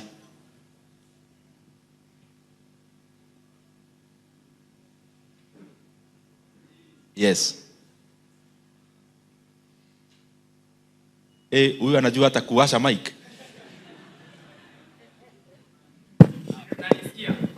Ampatie. Kwanza anatumia ya Reverend. Leo tarana na viatu. Good evening. In my own understanding, price to earning ratios is how long it will take you to recover the amount you invested on something. If you base on net profit, Yeah. Okay, the only discounting here is, we are talking about shares. The company may not pay you all the profit they make. So when you're doing the P ratio, you have the demeanor of a person who is buying the entire company. And all the time you are buying shares, never buy shares like you are buying shares. If you want to buy the right share, buy the share like you are buying the whole company. That if you are given the opportunity to buy all of it, there is so much value for you. So that's how you look at it. Somebody else, how you understood. In your own language.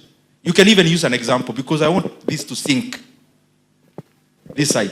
What did you understand P ratio is? And don't tell us, either P or primary. Either physical exercise. Yes. Don't even use technical terms. Say how you understood it. So based on how, I hope you can hear me. I've understood it. Let's say, for example, if you're to invest 3 million in a matatu, and it gives you X amount per month, the P ratio is how long will it take you to actually kujazilia for the period of years. So the period of years is the P ratio. Very good. Makofi. Mimi naona ni kama kuna mtu aliwafunza vitu na wafunza bana. I think nikikuja tu na exam, fanya tu exam mara moja. Haya, unasema what you are doing and you. Wewe ulikuwa unafanya which company? Na wewe? Wewe? You? No, utamaliza.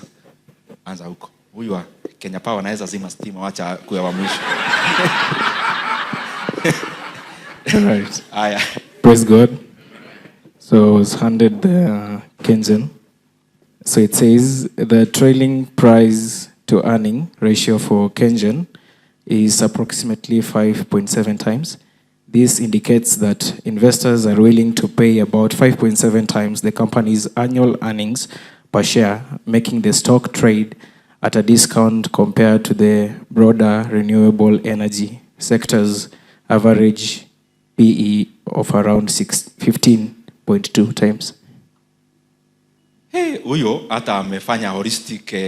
Unajua wale watu tulikuwa tunawaambia right composition about going to Nairobi. Then you actually write about even going to London. You've done very well.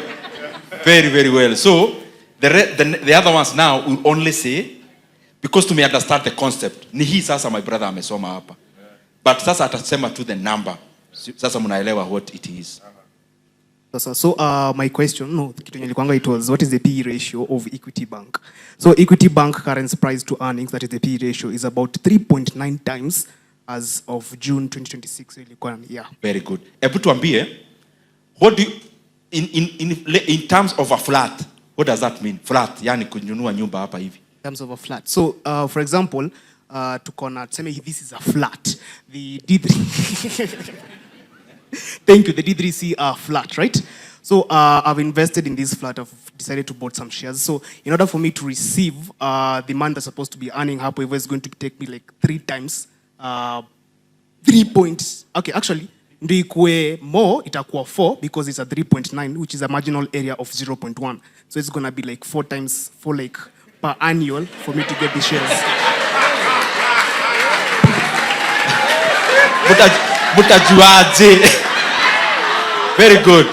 So it will take you 4 years. 4 years, yeah. Yani umebuy flat hapa, itakutake 4 years urikave pesa ulilipa, na flat ibaki ikiwa yako. That's the thing. Let's go on. I was looking at Kenya Pipeline Company, and the PE ratio is 22 to around 22.2. Or do you invest there? Very good. Nyinyi mnaelewa hii mambo hata sijui mliniita kufanya nini. So I was working with Stanchart Bank Kenya, I believe, because there's global and Kenya. So I stayed to Bodama. So for global, that's the parent, Kenya. So it's 6.8 times to 10.2 times. Actually, it's around 10.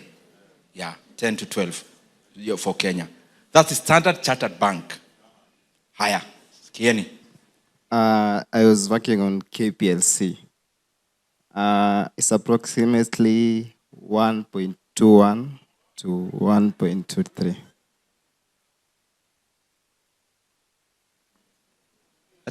Wachaji kujifanyisha haya.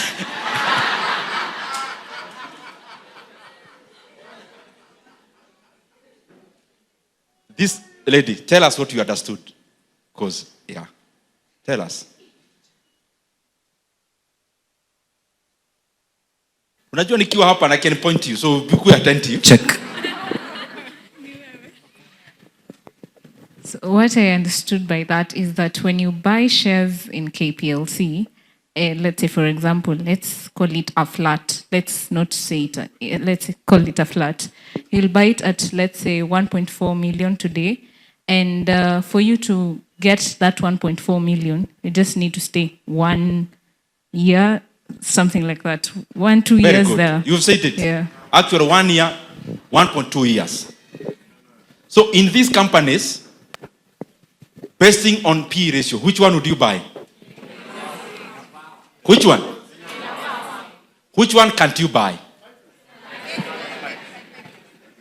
Si mumejua story ya siasa hata kuniliko sasa. I can actually tell you, Kenya Power share is cheaper now than I bought when I bought. I was buying one share at 1.8 shillings. But the company was making losses. Now the person buying today is buying at 15.5 shillings. But the company is making huge profits. What do I mean? The company is now more even cheaply valued than when the share was cheap. I don't know whether I'm making sense. You buy a flat at 10 million. But the same flat is giving you a rent of 1 million. How long will it take you? Yeah? 10 years. Now you buy the same flat. Mambo imebadilika, imepakwa rangi, imewekwa tiles, nini. The same flat, you buy it at 50 million this time. It's more expensive. But it is giving you rent of 20 million a year. That is the analogy now. Of the two, either you 10 million or 50 million, which one would you rather buy? That is it. Now, ya mwisho, the last formula I want to leave you with. Utakuwa unajifanyia kubuy shares. Inaitwa price to book value. Unaweza weka P of a B value. Just that. P of a B. And it applies to all companies, but more in banks. It measures this. Book value, mtu amekuja amefanya surveyor, quantity surveyor, amevalue hii flat iko hapa next at 100 million shillings. Na tumekubaliana na imewekwa kwa file. Hii flat ni 100 million. But wewe utokee na mwenyewe akuuzie na ukubali 150 million. Between wewe kununua na mwenye anauza, you who is the buyer, are you buying at a discount or a premium? A flat book value yake, yani surveyor amesema hii flat value yake mzuri ni 100 million. Na imewekwa kwa drawer. Wewe umekuja na umewekelea 150 na ukauziwa. Umeibuy na premium ama discount? Premium, si ndio? Na ukibuy na 70. Here 150. So what you do price to book is 150 divided by 100. What is that? 1.5. So you've bought at 50% premium.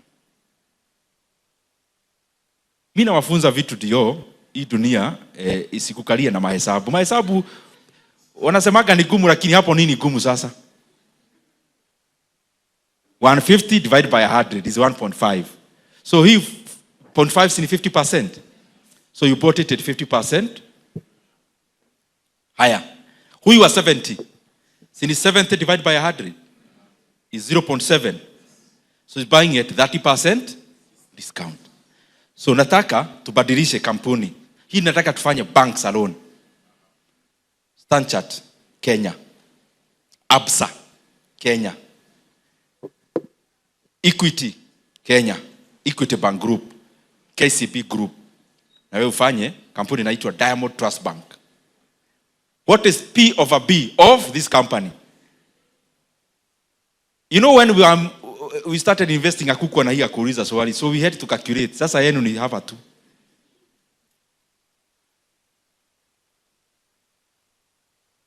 What is P over B of those companies? Let's start that side. Acha nikusaidie na mic. Tumefanya 2 banks, but you can do for any other company. Yeah, for the Standard Chartered Bank, the price to book ratio is 1.8 times to 2.1. Very good. Let's say, summary, I'm average in 1.9. So what does that mean? This means in roughly 2 years, approximately. Price to book is not about periods now. It's premium. Yes. So 80%. 90, yes. 90% thereabout of the premium or discount? Premium. So you may understand. And you are almost buying it 2 times. You are almost buying that flat at 200 million. Yeah, so for ABSA P over B is 1.44 times, meaning it is 45 or 45% premium. Very good. Higher. Equity Bank Group, 0.87. Meaning? Discounted at 13%. Very good. KCB Group, 0.45 times to 0.55 times. Repeat again. I want you to hear. So, KCB Group's price to book ratio currently sits at approximately 0.45 times to 0.55 times. Haya. Hata ni sawa. Who's the last one? I was doing Diamond Trust Bank. Price to book value is 0.3 times to and 0.4 times. What do you understand by 0.4? He flat ya 100 million. Unaibuy how much? Unaibuy how much? What you do with that information is up to you. Unaweza keti tuwapigia makofi.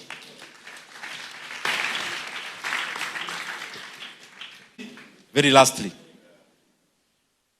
I want to interest you when you do about public companies, when you go home, study something called private equity fund and study something called venture capital. Hapa KU kuna wase wako na ideas mzuri sana za biashara, especially in tech. Maybe unaweza wekelea kitu kidogo tu kwa hiyo idea. Wewe msea create business. Na uko na percentage kwa hiyo biashara. The people who became billionaires, some of the people becoming billionaires today out of SpaceX listing, ni watu waliwekelea tu pesa yao kidogo kitambo sana. Sasa wanakuwa mabillionaires leo. People who ended up becoming billionaires out of Meta or Facebook, ni msee aliwekelea pesa kitambo. Kuna, for example, Google, kuna 2 professors walikuwa wa hawa founders. Wakawekelea, I don't know whether it was 500,000 then. Both are billionaires in dollar terms. Because waliwekelea in terms of a venture capital. Company grew, and as it grows, your value also grows. Ladies and gentlemen, there are opportunities for people to make money. Let us not think that the traditional ways of making money are the only ways that exist. Even in our own market, there are many profound opportunities out of the gap of information. And not always know, you make money out of the information gap. What you know that the market doesn't know and many more people don't know, that is what becomes your profit. So out of what you have learned today, I am hoping either now or in the very near future, some of us will make money out of the opportunity of knowing more than the majority knows, so that you can always leap forward. Otherwise, thank you very much and may God bless you.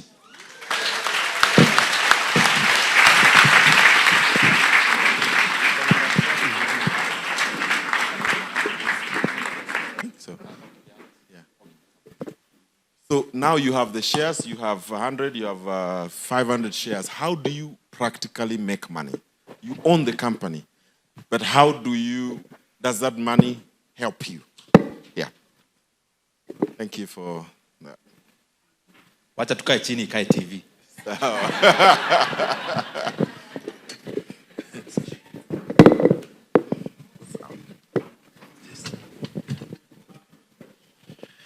All right, tumesikia swali. Nimesikia. Sawa. And I'll be very precise. Okay. So you make money out of investing in companies in two ways. One is income. The second one is something called capital gains. Income means dividends. When the company makes profit, they share part of that profit to you. They reserve some for growth of the company. It's called retained earnings. That's one area, dividends. But the main reason I buy shares myself in companies is not because of dividends. It is because of capital gains. For example, what I have just shared, you buy a share at an average price of 1.8, like it did in Kenya Power. The price goes up. Today it is 15.50. And it's actually after coming down a little bit because of Iran, it was 18. So meaning, if you invested, let's say, back then 1.8 million shillings, you got 1 million shares. And you're talking about 2024. The share was around 1.8. He 2024 ya juzi. So your 1 million shares would be worth how much today? 15.5 million shillings. But you've actually received dividends from 2024. And people who actually owned these shares, they've already recovered their 1.8 shillings on dividends alone. Wow. Wow. Yeah, I bought shares in 2008 and I never went back. It was ever ready.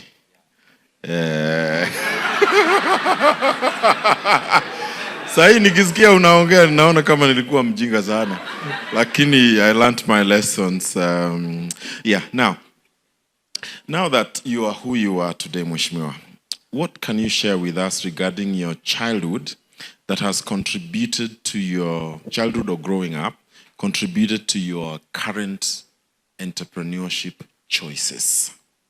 Yeah. Allow me to go back to Eveready a little bit. Okay. When you buy shares, as I was trying to say in my presentation, always do research. Never buy shares because others are buying. If, for example, you totally went deeper, even when you are filling the application form for Eveready, I'm sure you couldn't have done it if you checked on the things that we have learned today. Mm-hmm. The reason why I've talked about a few companies here is because you should zoom into what has value. Out of the many companies listed, the reason you zero into some is because you have fundamentally researched. So that's why I hear some people bought Mumias, others bought Eveready. It was not a very good experience. And I hope we can apply what we keep on learning every day, including today, to make better choices when you are buying shares. Yeah. Companies, really, because always view like you are buying a company.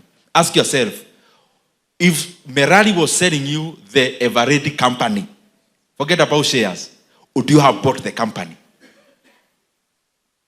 If he was selling you the company, ya kutengeneza mawe ya torch, when electricity was becoming the norm, would you have bought the company?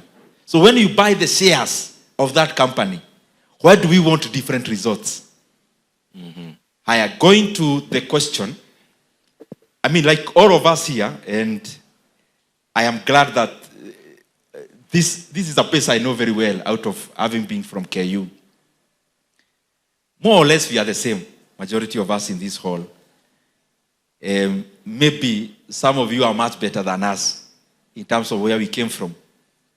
So part of the reason why I had two goals, as I talked about, looking for money, and if possible also, getting into a position of leadership.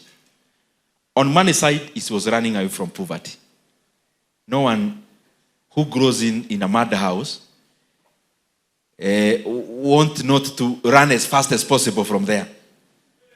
Secondly, is about, we could look at people around and we want that kind of life. So chasing after that, running away from poverty, but also chasing a better life out of the experiences then.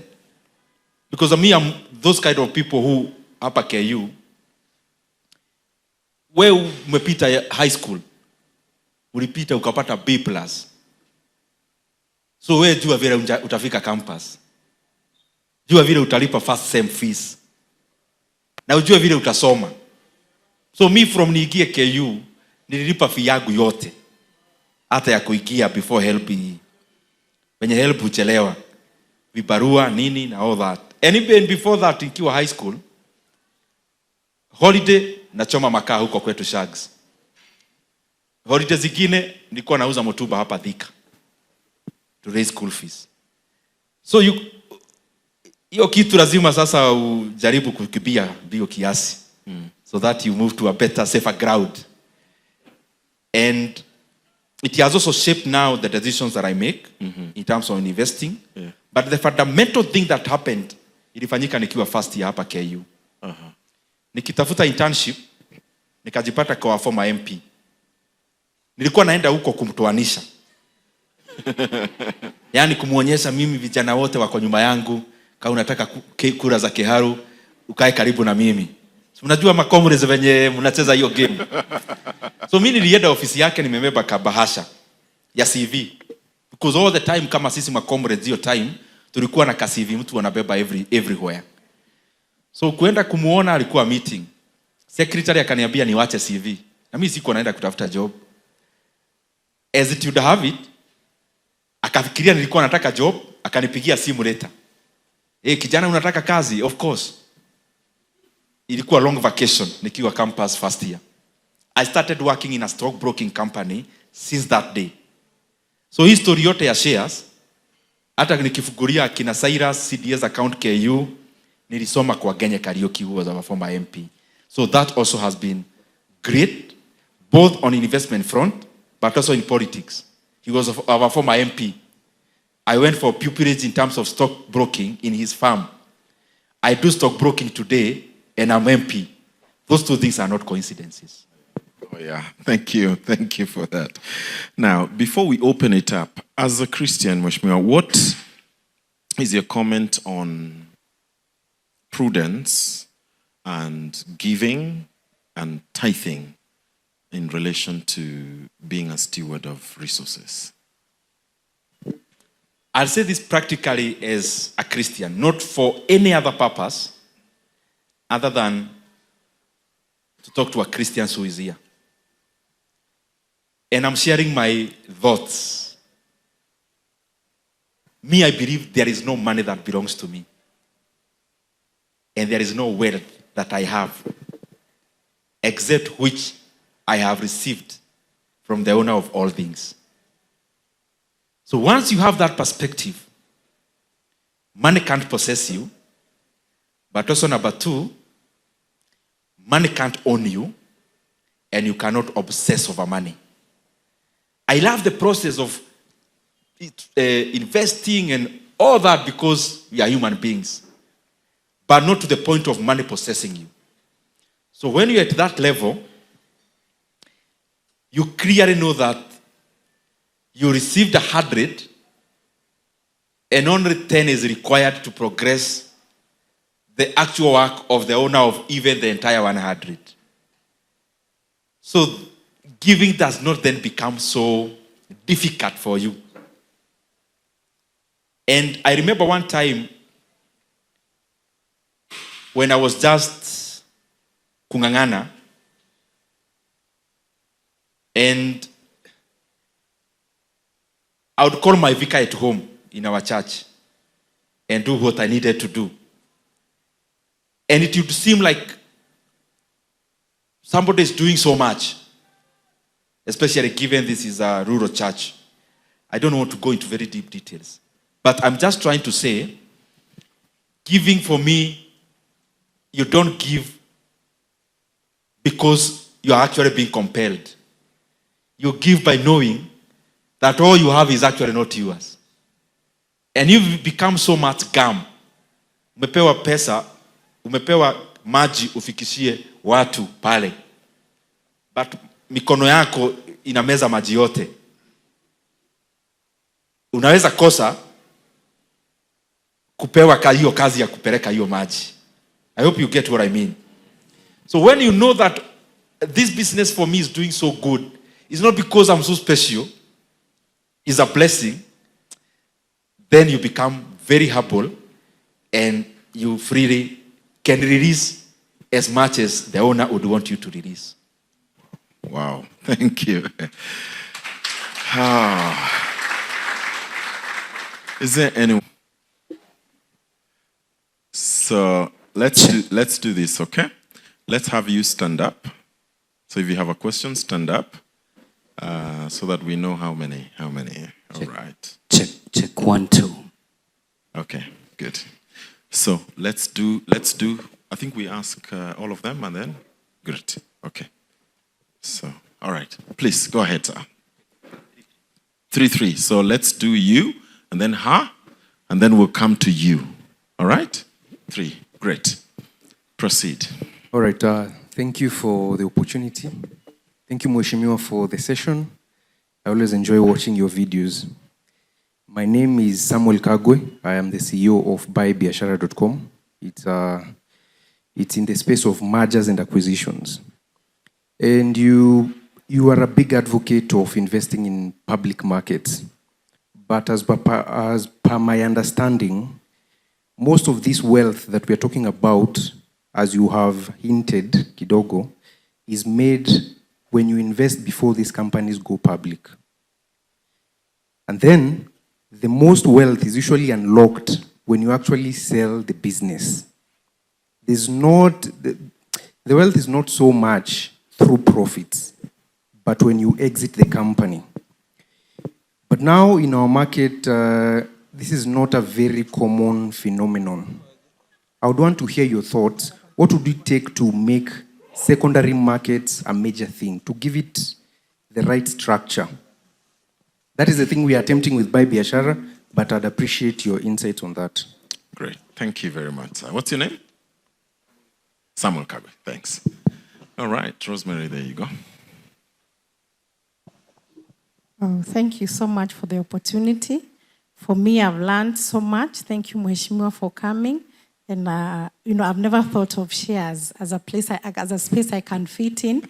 But I've started Googling how much would I need what's the minimum shares I can buy with KPLs, all that. And I believe that when you come next time, as you have said, then we'll have taken a step. So my question is in regards to your advice on employment versus entrepreneurship. So I've actually worked in both spaces. I'm a teacher by profession, actually a KU in this case. So we are comrades. So I've been employed for quite a number of years in the education sector, but I'm currently doing business. I run a school, of course, a community school, so to speak. When I look at what I'm doing currently, I honestly appreciate the younger years of my life when I was in employment, because through that, I learned so many skills that I'm using today to run my business. So in essence, I don't know, and is it possible? Okay, I know I'm older, but there are young people in this room. So I'm asking on my own behalf and on behalf of them.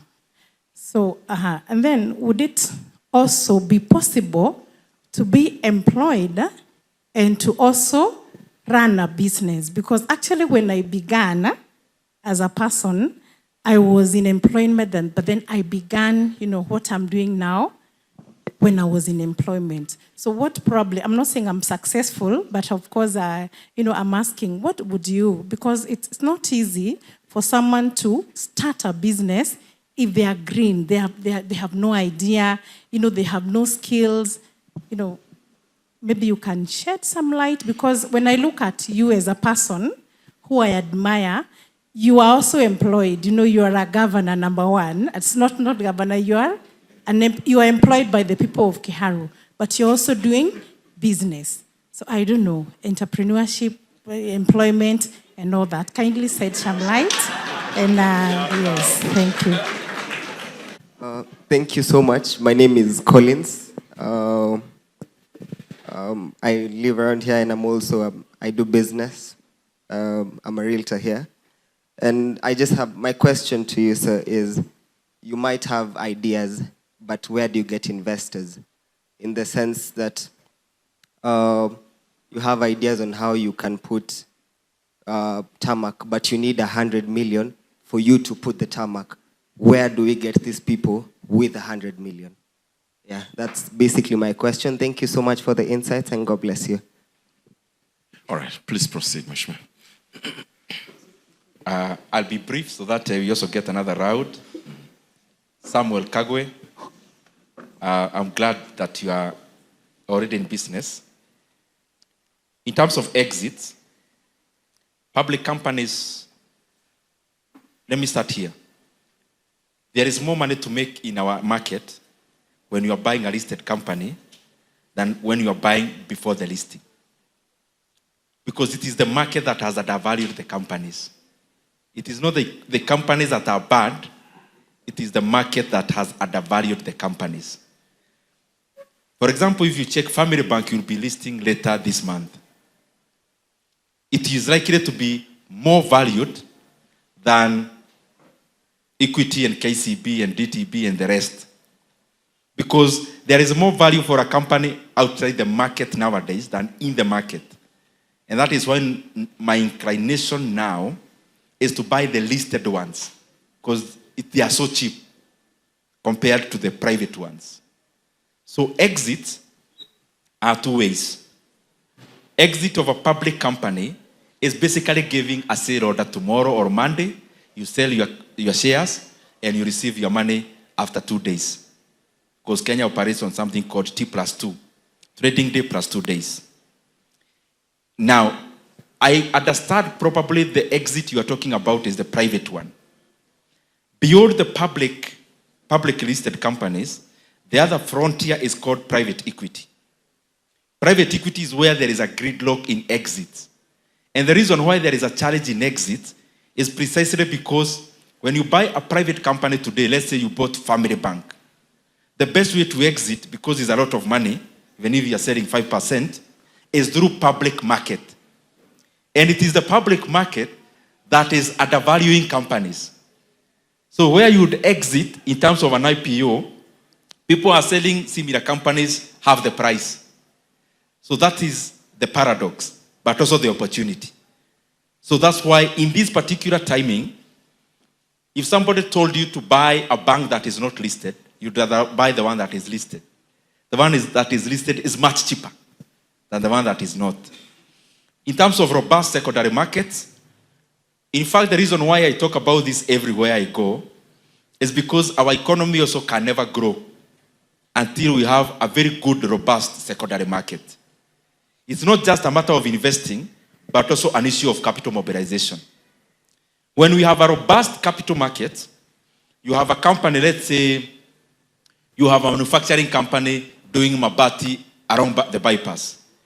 You'd literally come to the NSC and list other gems or the SM as an SME.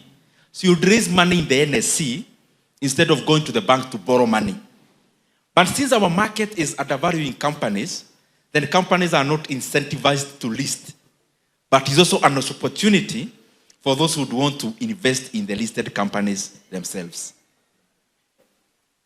Mwalimu, the place of employment and business. I agree with you that there are some issues that even me I learned by being in a company while I was still a student. How to handle employees, how to work with systems. I can't discount that. It's important. But I wish this can be learned through what we do before graduating is called what? Internship. I wish that can be learned through as a part of learning, not as a part of working. Because if I look at the characters who are giving examples here, they never got an opportunity to work anywhere. Zuckerberg, Elon, Google brothers, all of them, they learned by doing. They never learned by hearing and by observing. It's by doing. So that's a balance. In terms of being an employee, I agree. What I was talking about is being employed in a person's company. So my inclination is, and my thinking that I'm sharing with all of us, that that dream job you're looking for is not in the air somewhere hanging. It is in a company somewhere. So I'm requesting us to go the notch higher. Who is this person? How can I be like them? In terms of the school, of the thinking opinion, if I'm to have a school today and start one, I would never look at a school in terms of just a school. I would look at what is my school offering that no other school is offering. Either values.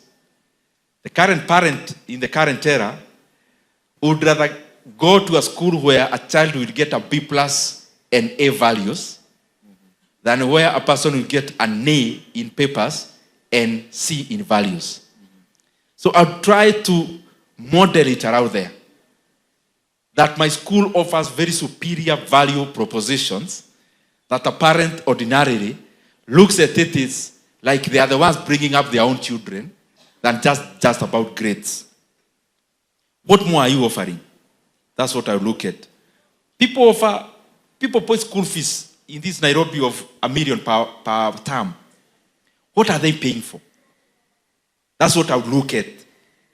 How can I make people pay more for going through a school? Secondly, how can I make this model one so good that the name is so good out there, even if I'm not making so much money, so that I can actually raise more money to have 10 of such schools across Kenya.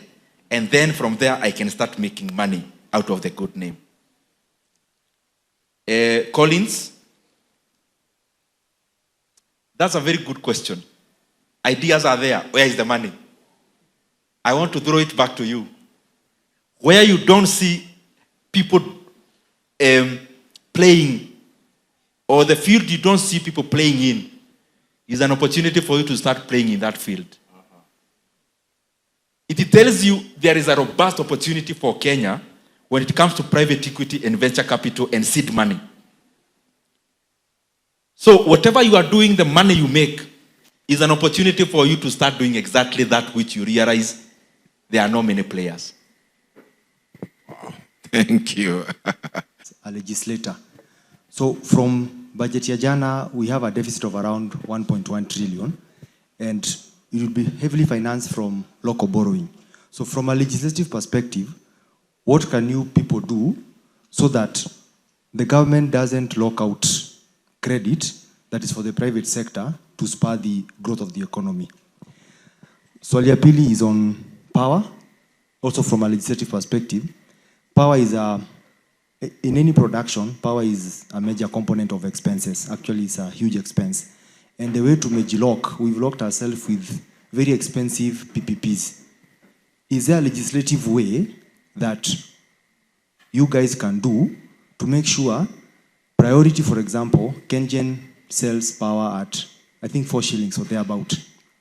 The thermal PPPs do it at, I think, 50 shillings, and they have priority to supply to Kenya Power, regardless of whether we need the power or not. So as to spur cottage industries and to achieve, among other things, the Singapore, legislatively, how can you protect us so that power becomes cheap? We have the stories of, I was working in my father's garage, ama nilikuwa nafanyia kazi back door, I came up with this company. So legislatively, how can you protect us on that, and on the first one from government crowding out credit for the private sector? Sante. I'm Engineer Dennis Mushai Minor, and a business person, not employed at the moment. I quit employment because I'm well aware the future and progress is in business. And also an upcoming politician. Thank you so much. And Honorable Ndindi Nyoro, you inspire me so much in terms of your leadership and capacity. Now, my question is in regard to investment towards manufacturing. China is where it is right now because out of every 10 Chinese, 1 is a millionaire. And it's purely because China identified that opportunity in manufacturing, decided to venture into it. I believe Kenya is the hub towards the future of manufacturing, even as we look at a scope of Africa, even in line with your quote that Africa is our business. Now, as an entrepreneur and an investor, I have a manufacturing idea in the health sector, in health consumables. I've already identified a funding company, and all I need... Please make it precise. Yes. All I need is a joint venture investor. Now my question is to you, are you willing to come in as a joint venture so that we can push manufacturing? Kindly consider, I vied in 2022, and I think you are the reason I lost my seat. So kurudisha mkono, consider that. Thank you so much. All right. Are there times that you have made money that you feel God needs to forgive you?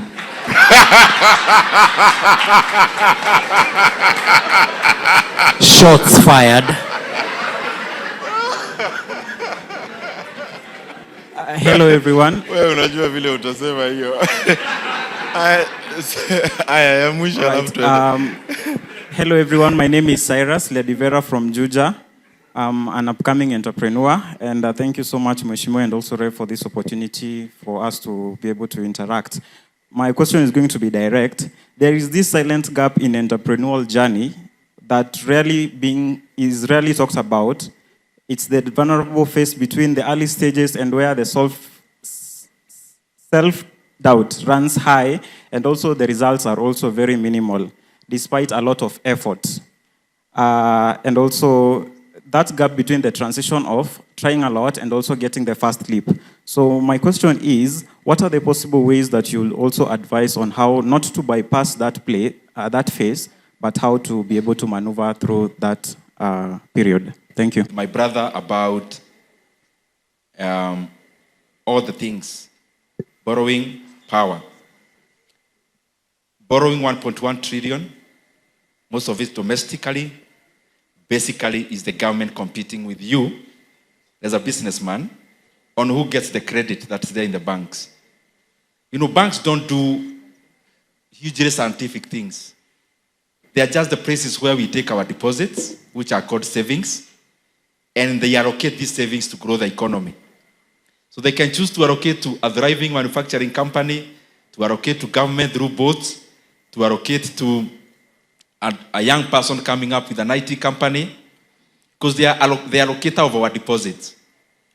When the temptation is there that the government is borrowing and the rate is the same and the risk is less, the bank will go to the bank, to the government, and let our deposits to the government. That is not a very good trajectory. More money, there should be a good balance between domestic and foreign borrowing, that which does not crowd out you as the business person. So I agree with your sentiments.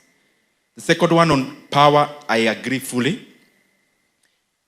The biggest tragedy with power cost in Kenya is private power producers. And you give a very good data-driven approach.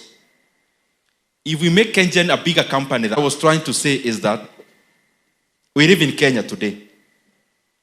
So we see things. Ask yourself, you as a Kenyan, this person you clearly know they are amassing money, taking advantage of their position. When you look at them, do you think they enjoy that money? So when you now look at things in that lenses, it helps you as a leader that, yes, you can be out here making money as a business person, but there is nothing to gain by taking advantage of the position to make money out of it. Lastly, Cyrus, who is also an entrepreneur, I wish we can get business captains of the industries to answer this question to so many other Kenyans. There is a chance between, or the period between, you are trying to establish a business here, but they are the beginners' bottlenecks. Unfortunately, many companies don't go past that bottleneck. Bottleneck of, let's use a normal company we know, but that's not the kind of business that we are promoting. Let's say you open up a tips kiosk. The period between people knowing how your chips are tasting, whether you actually exist in the first place, whether unatumiaga mafuta mzuri ama ile ya transformer. Nasikianga watu wanasema saa zingine inatumika. Before people have faith in you and your tips, there is a period you are paying rent. You are paying the staff. You are paying overheads. But you are not making money. If you look at a company like Amazon, it went for years without reporting a profit. A profit. It got listed when it was still making losses, quarter after quarter. But Jeff Bezos was not pushed around even by investors, because he knew where he was headed. He was headed to an area of big money on quarter per quarter, and for him to reach there, he needed to make do with losses where he was reinvesting all the money. Equity Bank, before it became the bank that we know, the founders had to go down in their pockets and pay salaries to their staff. In fact, there is one time I was having a chat with the founder of Equity Bank, Peter Monga. And he told me one time, a politician who they were not very close to, they were not friends. And that politician also was coming from the area he comes from. He was trying to build a thriving building society. You know, let's call them banks. It's where we take money. This politician went and picked up a microphone in Thika. Akaambia watu, mnapeleka pesa yenu kwa hiyo kitu na iko karibu kuanguka. And you know, for a bank, that is like putting udongo kwa milk. There was a bank run, a building society run. Of course, people going for their money. He had to use his money to pay up the people who are coming for their deposits. Because you know, in a bank, the money you took to Equity yesterday, they've already given it as a loan to somebody. So when you go for it, they have to wait for this other person to pay. That's how a bank figuratively operates. So when you have a bank run, when all depositors want money, but not all the loan holders are bringing money, that's what now we get a crisis called a bank, a run in the bank. So around that period, it is exactly what you are referring to. You started a company here. You know the way tulikuwa tunawasha moto kule Gishagi, unaweka majani, unaweka kiberiti, then unapuziria kamoto. Kapate tu kamoto kidogo, unaweka tu kuni kidogo kidogo ipate ndio yende ikienlarge, so that the real kuni now gets to be the generator of the energy. All businesses go through that phase. We used to pray kusinyeshe kama unapuziria kamoto nje. So even in business there is that phase. Unfortunately, it's the most tight situation of a business. But once you go through it, it rewards. So if you are in that phase, jikaze. You may use all the savings you have, you may borrow from friends, but if you can tell the business is going somewhere, don't give up because of those challenges. Amen. Because you also develop confidence out of this. Yeah. Comrades, you have 1,000, 2,000. Nowadays, you can buy even one share in our NSC. From last year, Kitambo, you could only invest 100 shares in multiples of 100. Then the NSC lifted that veil. There is something we used to call odd lots. Odd lot is when you have shares below 100. Nowadays, you can buy even one share. So, it's good for comrades to start Not just to make money, but also to learn. So start with this little, it becomes your school fees to learn about investments. Stock market for the wealthy, nothing can be further from the truth. It is the other way around. It is where wealthy people are made. Amen. Not where wealthy people invest. You know, people say NSC or stock markets is for the wealthy people because there are many people who are wealthy who own shares. But they are wealthy precisely because they own shares. Charles, how to take Kenya forward? It will take me a whole day. But we need some structural changes in our economy. Our economy now is more agricultural based, but very low productivity, employing so many people. We need to move to more products which have more technology embedded in them. So I'm talking about manufacturing, more tech in both processes and products. Is a huge topic. So allow me not to go so deep into it because of time. Things about cost of power, which we have talked about before. Many, many things. I wish we can have time another day to talk about just that. Is there leadership without politics? Not in the Kenyan and in the country setup. Even in a church, you have a committee. Yeah. You usually have, in all denominations, you have wazee wa kanisa. Setting rules and making sure people are adhering by those rules. In the leadership of a country, you are dealing with people. Dealing with people requires you to be both political and also a leader. But the wholesome nature of it is that when a leader becomes more political than offering leadership solutions, then you end up being a person who exists as a comedian.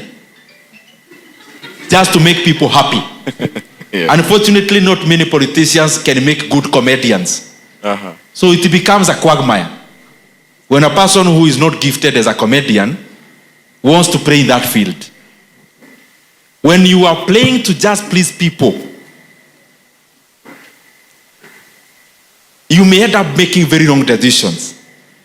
But on the other side, if you just want to make your decisions without listening to people, you may end up leading yourself. So you have to balance so many levers. I have to talk to you because I'm doing this project for you to benefit. I need to show you its benefits. On the other side, I need to show you why we may not prioritize what you want now. All that but has to have some element of politics, which is relating with people. But you also have to offer the leadership to progress the country, to progress the constituency, and to progress the people holistically. So both are important. Wow, thank you. Mheshimiwa, any parting shot as we finish and then tumalizie hapo.